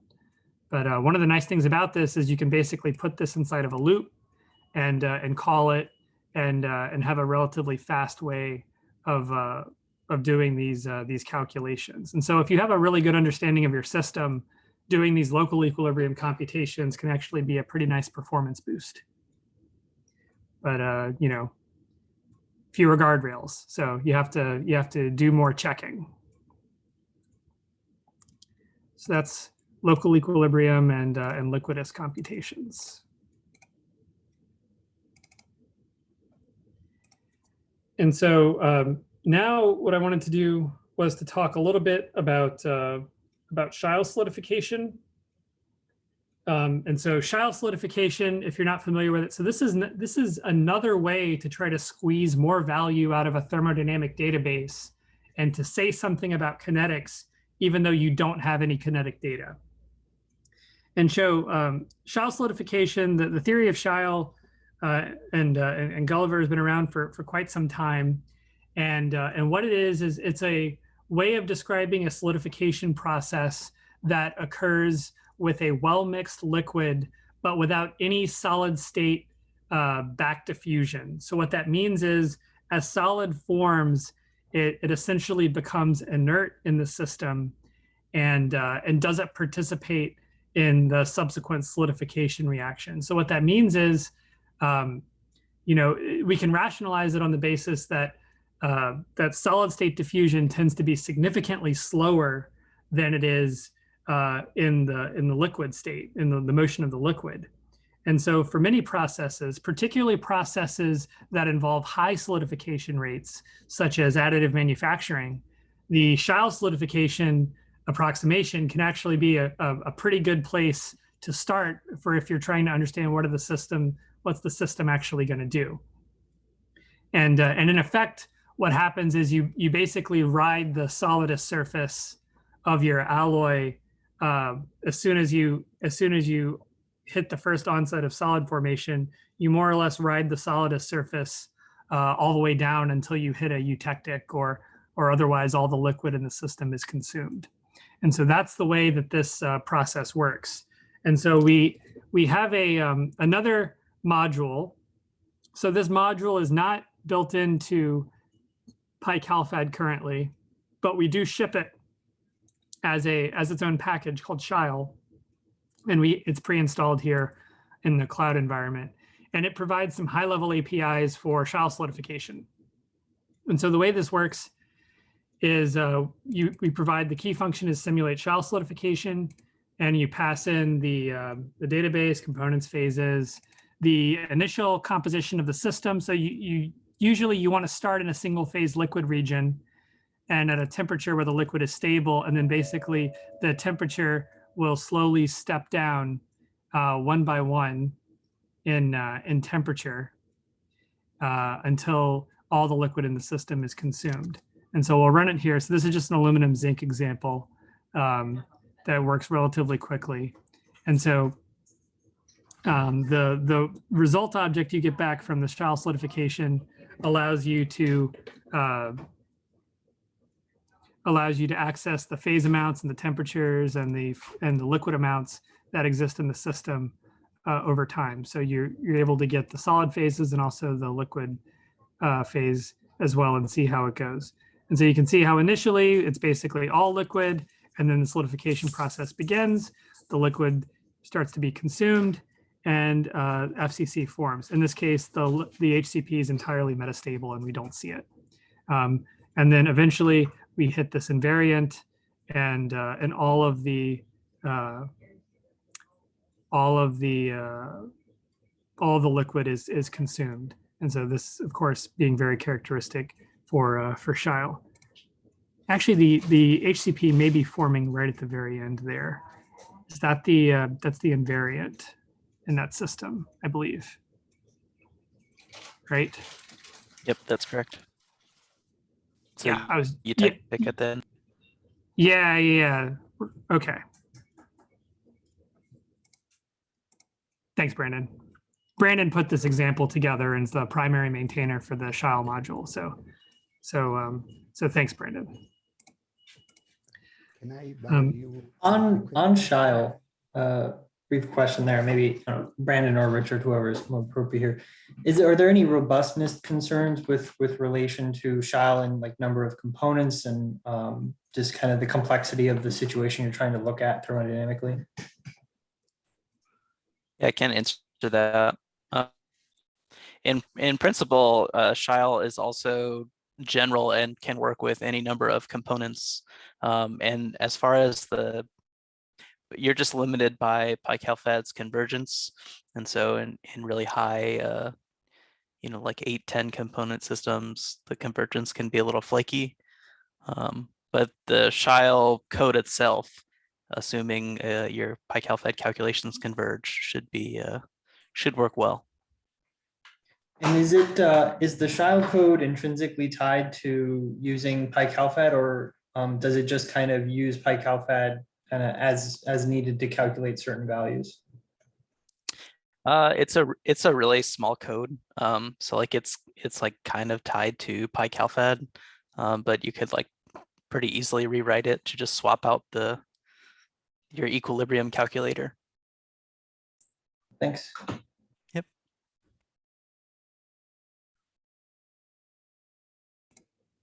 Excellent. Any other questions? Maybe Brandon can also mention that the Shire module he developed for the FGM, functional gradient materials. Sure. Yeah. So yeah, one of the interesting things about having this programmatic access to Shile solidification is that if you wanted to try to come up with a series of Shile calculations, for example, like Dr. Liu mentioned, a path for a functionally graded material, you could easily just basically do a loop over this simulate Shile solidification by plugging in your different compositions, and then start to do cool things where, instead of looking at equilibrium phase fraction as a function of some composition path, you can look at like the Shile solidification phase fraction as a function of the path. We can definitely provide. All of us have published a good bit actually in this area, and I know some of my collaborators are on the line as well and who've also published in this area. So it may make sense to send around some papers about that if people are interested. So there's definitely a lot, I think, that you can get out of doing Shile solidification calculations, regardless of whether you're using, Python or PyCalphad even. Just in general, there's a lot of information in there.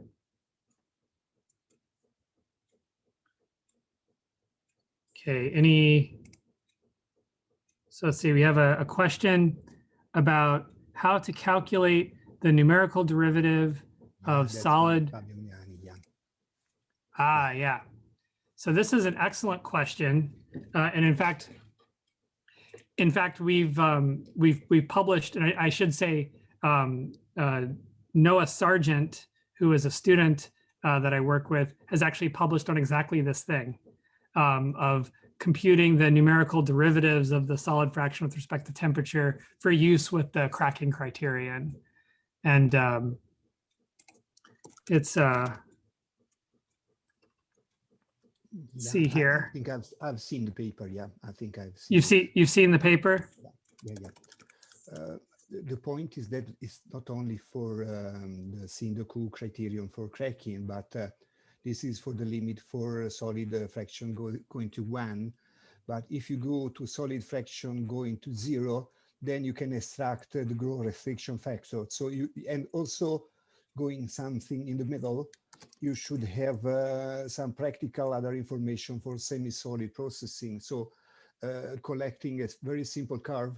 I think it's very trivial to do for you, not for me, but you can collect just in one graph the information for several important facts on solidification. And I believe it would be worth to do it simply. Of course, I will reread the paper. Currently, I'm of the idea that one should skip the square root of solid fraction and just using, because it's simple mathematics, just using the derivative with only the solid fraction, because it is simpler mathematics, and you can use it in other aspects of solidification.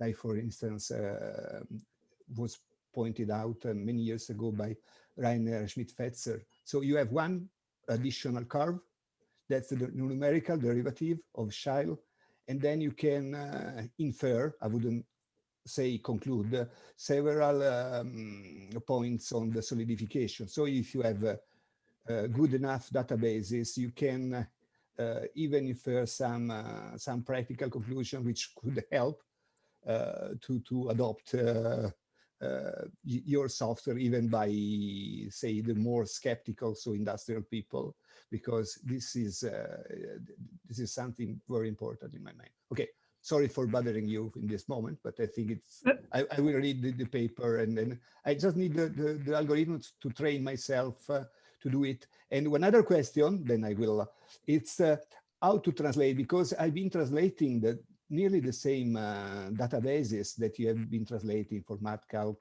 and also the same one by the Aachen University. But the point is to translate TDBs for different softwares. I'm using it with Pandat, and so I have adapted it. And I have also tried to use some the same origin of databases like COST for aluminum with your software now. But there is some problems. So I believe one important point could be to give suggestions how to use the same database with different softwares, so you can compare. You know that many even commercial softwares you can use with the 3 components. So to check with your own software, and then with commercial softwares as well, when the database is open, of course. Thank you for listening to me. I don't know. So if you have no time, just keep the question and we will. So I wanted to see, because I know we have Noah Sargent on the line. I wanted to maybe take a moment to give him an opportunity to respond to your first point. I mean, it's okay if you don't want to, Noah. I know I'm putting you on the spot, but if you did have anything to think about, because I know this is an area of interest for you, about other information you could get from the numerical derivative of the phase amount versus temperature curve for Scheil.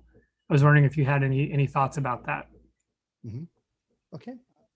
Yeah. So as Richard showed here, I recently published a nice paper on using the Syndico criterion and the Scheil, solidification calculation to predict solidification cracking susceptibility as a function of composition and cooling rate, if you use a little bit of a more advanced Dijkstra model to consider the kinetics. So I was interested, Fabio, what are the other bits of information that you would like to extract from the derivative of the Scheil curve? You mentioned like at the beginning and in the middle. We can discuss. I don't want to bother all the others. But if you go in the, so when are you using the Syndico criterion? You are just going with a solid fraction going up to 1. But if you go to the limit, solid fraction going to 0, which is for the same liquid phase tending to 1, then you have this derivative, and this is the so-called growth restriction factor, which is an important factor for solidification. It is related to the grain size. Empirically, it is very quick. It is an empirical law with some sort of profound reasons in solidification theory. And then there is another additional point in so-called semi-solid processing. So when you go in rheocasting, which is solid phase going basically from 0.3 to 0.4, and then you can study the same derivative, practically the reciprocal of it, and have numbers, and these numbers are directly related to it. So because you have an algorithm which is useful to do such calculation using just thermodynamic data, which or even more complicated Flemings related with diffusion data. But I think it, for the people in the industry, if you give some numbers, and you can also, we are studying with a steel company, with a special steel company, the columnar to equiaxial transition in special steels, which are alloyed steels, not highly alloyed steels, but nickel, chromium, molybdenum. And the results for the moment are interesting. I wouldn't say conclusive. And so if you have, I'm using Pandas because, you know, I've been trained to use it with my students chiefly, but I believe the same game may be done with any kind of open software like yours. And of course, any kind of reliable software like the MathCalc databases, for instance, or any kind of commercial software as well, and commercial databases. But this could be a point in favor, like it has been discussed in the conference, for increasing the use of CalphAD in industrial environments, which is also important. I think I am a university professor, but I believe it could be wise to implement directly this simple calculation, even without diffusion, even without the square root. So you can adopt it into 3 different aspects. You know, I'm proposing a little special issue of metals to face this this issue. But in any case, I believe, apart from this publication, I think it must be taken, because you pack together different aspects with the same calculations, and so I think it is nice. Okay, so of course I don't want to all of you to lose too much time, but I am in this position to start any kind of possible discussion about this point. Okay. Yeah. Well, Richard, we should think about transitioning the code that I wrote for this work into thank you so much. You know, PyCalphad. This work used the TC Python API, and I'm sure it's already written up in Python, so we could add this too. Also, because if you work out the mathematics, Sargent, if you skip the square root of the phase fraction and work directly with the phase fraction derivative, so dt on the s, you skip a lot of passages, and then it helps in making simpler mathematics. And from the practical point of view, I think it is a matter of the 2 derivatives are related one another by the factor square root of 2 fs. I try to remember, because I'm telling my students that I tend to forget it. But the point is that, so you can make, just looking at the formula 2, I think you should have simpler mathematics, and this is always nice, because it can be implemented. I think the results should be pretty the same, because the numbers are the same, but it's just a different perspective, and the point that you can link this algorithm to other processing issues, so related to the traditional metallurgy, like the grain size on solidification. So cracking on solidification, cool. Grow restriction factor on solidification is not one author only, but Rainer Smith-Fetzer from Germany did most of the calculation using CalphAD. And so this is generally accepted by anyone. And you can put them together. Okay? Yeah. So excellent discussion. I was really happy to see. I was hoping what I was hoping would happen did happen. I was hoping I could just put a simple example of Shile in front of you guys and kick off an interesting discussion about what we might be able to do in the future. And I fully agree with you, Fabio. I actually think the future, and this is consistent with Zikwe's talk during the CalFad conference as well. I definitely think that the future of the community is in all of these important derivatives. So of course, the thermodynamic derivatives that define many interesting relationships for materials, but also, of course, these other kind of derivatives of thermodynamic quantities that are connected to things like Scheil solidification calculation as well. Thank you, Richard, and thank you, Sarah. Can I have a comment on this? Please go ahead. Yeah, you see, in this paper, I did not read this before, so I just saw this equation. Okay, I think this is the 3-point approximation, and because I did a program in Pandas, so I use 5 point. Okay, and you will think this 3-point is already very complicated, but 5 points maybe even more complicated. The key is here. You should not use the T and Fs as variable. Okay, you should use T and square root of Fs as variable. You treat the Fs square root of Fs as a variable, and then your equation, the equation 2 will be much simpler. Okay, that's a trick how to program this. Okay. Yeah, so I think I do treat it in the program as Fs is, with the to the 1/2 is already calculated, and the reason the second equation is so long is because the derivative is adapted to be calculated when the series of temperature and time points are not at a consistent step size, and that's how we bring the co-model into the to apply it to the Dictra solidification. If you're doing it in Scheil and you have a constant temperature step size, then you can just use finite difference.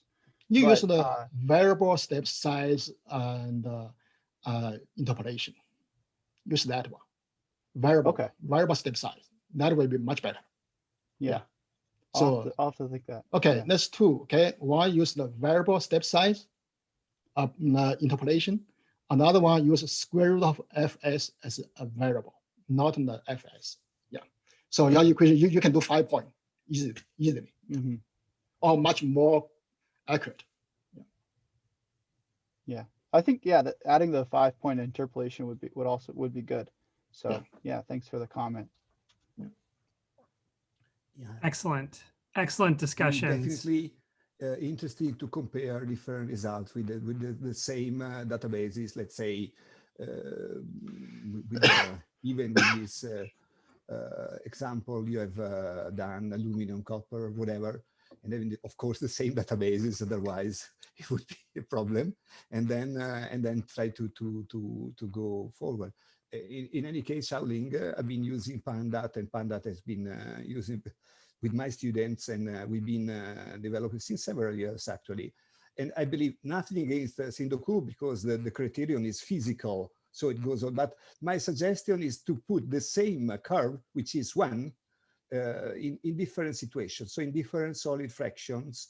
And I think it could be helpful to deal with some solidification classical problems in the industry, because you need the origin of all that. It was when I had to design a machine for semi-solid processing for copper alloys, and we had to know to figure out what was the grain size on solidification, so do some modeling using Pandat, and a database that I developed by myself actually, but it is very, very approximative. And then also we needed to know which was the semi-solid ability, so the sensitivity of the solid fraction variation with temperature, which is the reciprocal of that derivative. But actually it is the same derivative, because it is 1 on the derivative. And again, it is the same number. And the number in literature, they give 0.03 kelvins, and then you have to make the reciprocal, and you have 30 kelvins, and you go again with this value of the derivative. And I think it's interesting to pack together everything. But again, I'm talking too much. Sorry for Well, that. I want to be mindful of time. So we have 20 minutes. So sorry for this long. Sorry. No, really. do not apologize. This Yeah. is part of the workshop. This discussion is part of the workshop. It's not a unilateral flow of information in one direction. It's meant to be interactive. So I have one more example to show, which just involves the use, but it is pretty well documented. But it's just doing calculations with reference states. But if it's not interesting to this group, we can also continue having a discussion. It can be about Shile, or we can talk about something else. But I did want to give the participants an opportunity. I mean, you can basically just see the example here. Maybe you can think for a minute, and I'll just go through the example real quick. And so what we're looking at here is, by default, energies are computed. They're basically these absolute energies as they're defined in the database, often with respect to the standard element reference, but not necessarily guaranteed. But what you can do is you can allow pure component references to be set to arbitrary phases and temperature pressure compositions, because we have this the shift reference state method. And so the shift reference state method allows you to specify these reference state objects. So for example, if you just want to look at liquid mixing enthalpy, you can shift the reference state to basically be, niobium is set to niobium in liquid, and radium is set to, radium in the liquid. And then you can do the calculation. And so you can see how you have HMR, where R means reference state. So you get HM at the specified reference state, you get a mixing enthalpy. And so this is how you can do, mixing property calculations in PyCalphad.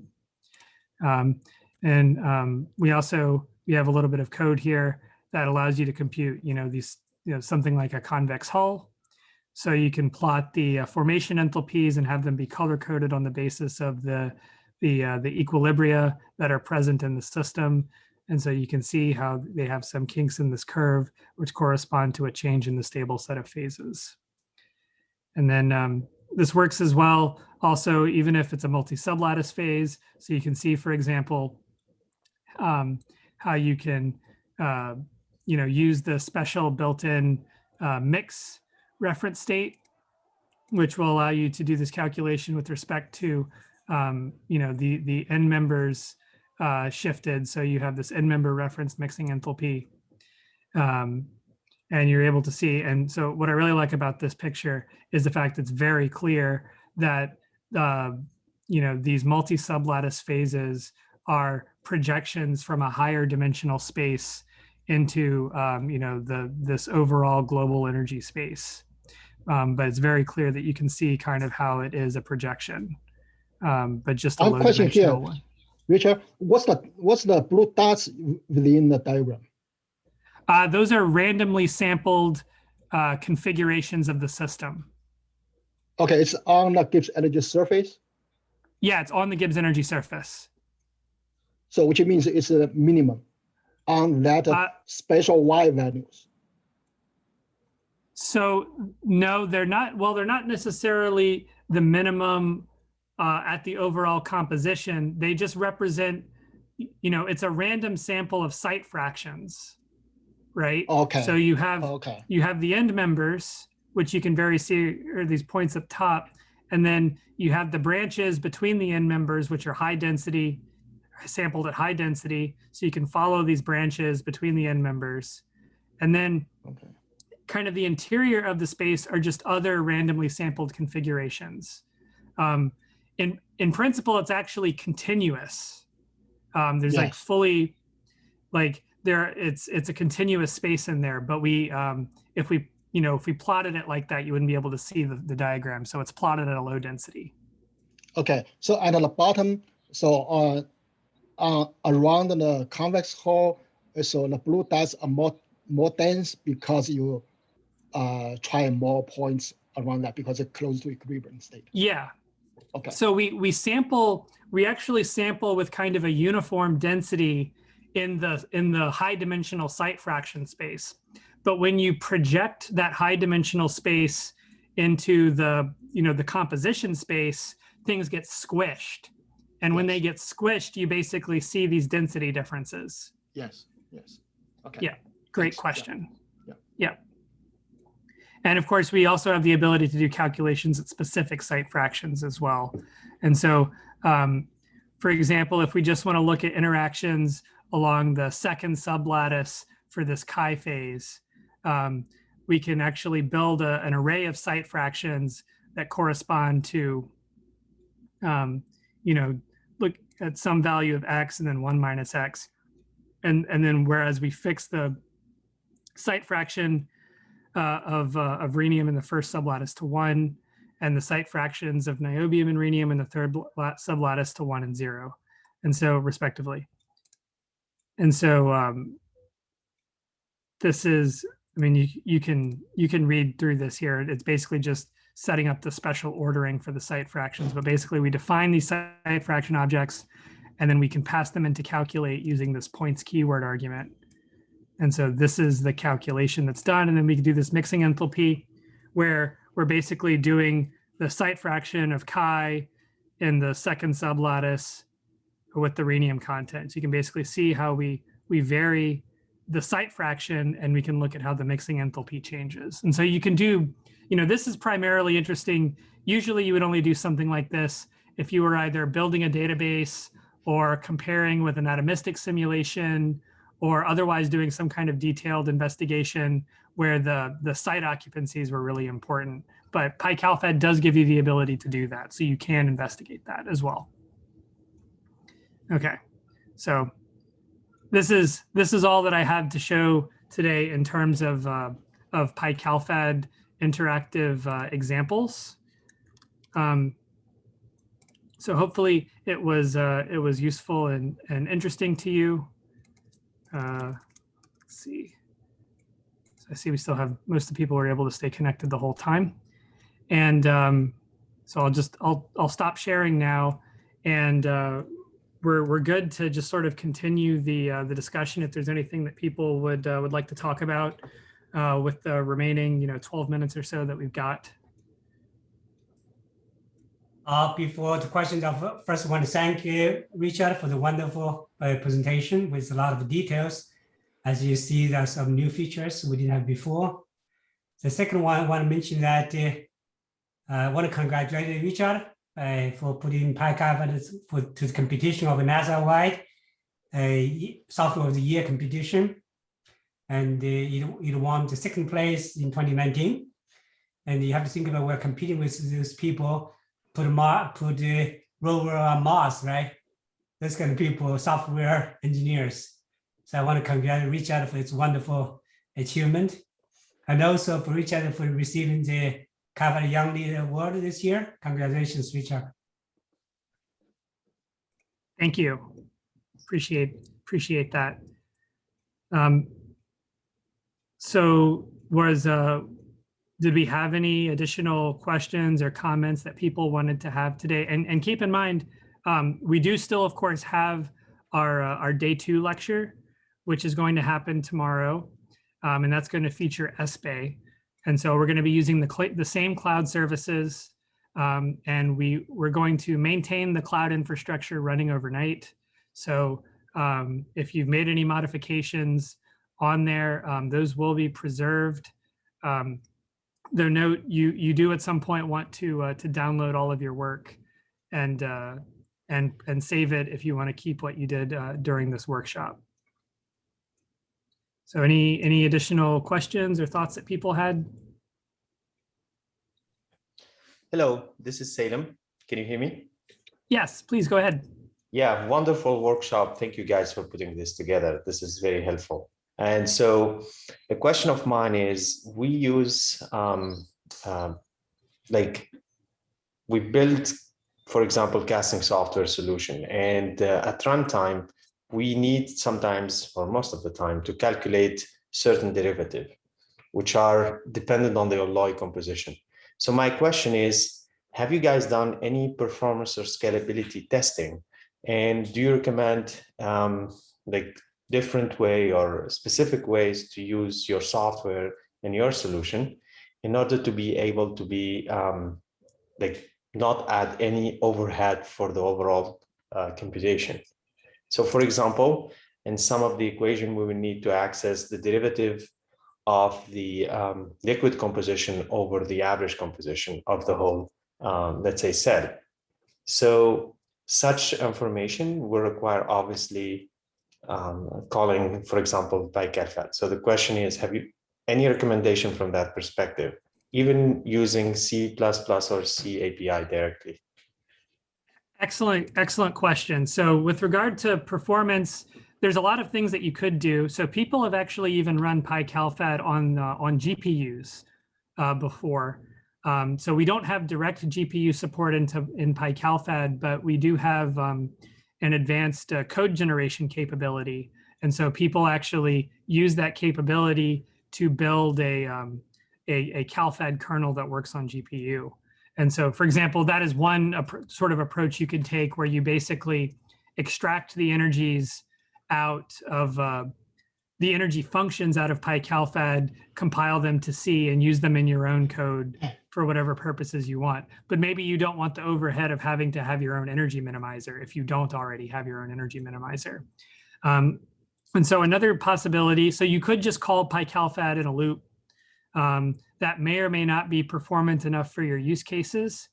One question I would have is if your software only deals with like a certain thermodynamic system, or if you want it to be general.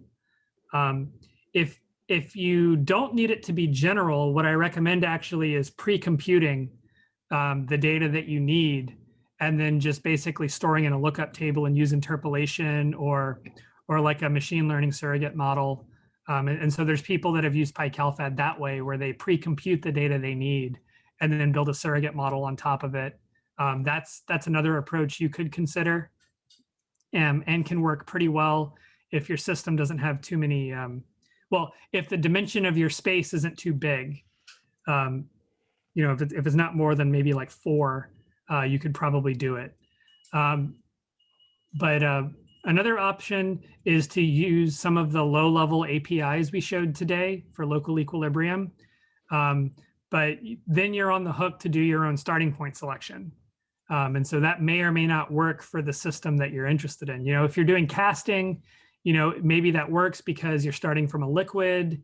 And if you know your primary crystallization phase, for example, maybe you kind of know the phases that are players in the system, and you can get away with using the local equilibrium stuff we showed, which in general is a lot more performant and closer to the bare metal than our primary equilibrium API. So there are some, I think, decent options if you're trying to do coupling.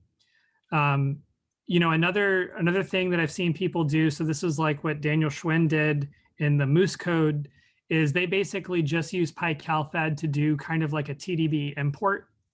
And they use PyCalphad to generate the energy functions, and then they use code generation to turn those energy functions into C++, internally into like a C++ kernel. And then they basically have their own energy minimizer built into their software, and which is all in C++. And so that's how they kind of handle it. So it's basically whatever level of coupling makes sense for your problem is what I recommend. Got it. Thank you so much. This is very helpful. Yeah.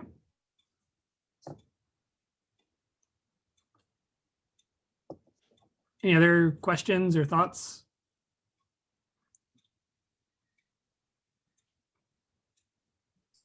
All right. I do want to mention that Richard mentioned that the cloud computing is available for you to use, and at least today and tomorrow, and maybe even longer. We will see how that works out. But yeah, but you do want to download your files if you modified it. If you did not modify it, and the Jupyter notebooks will be available on our server almost permanently.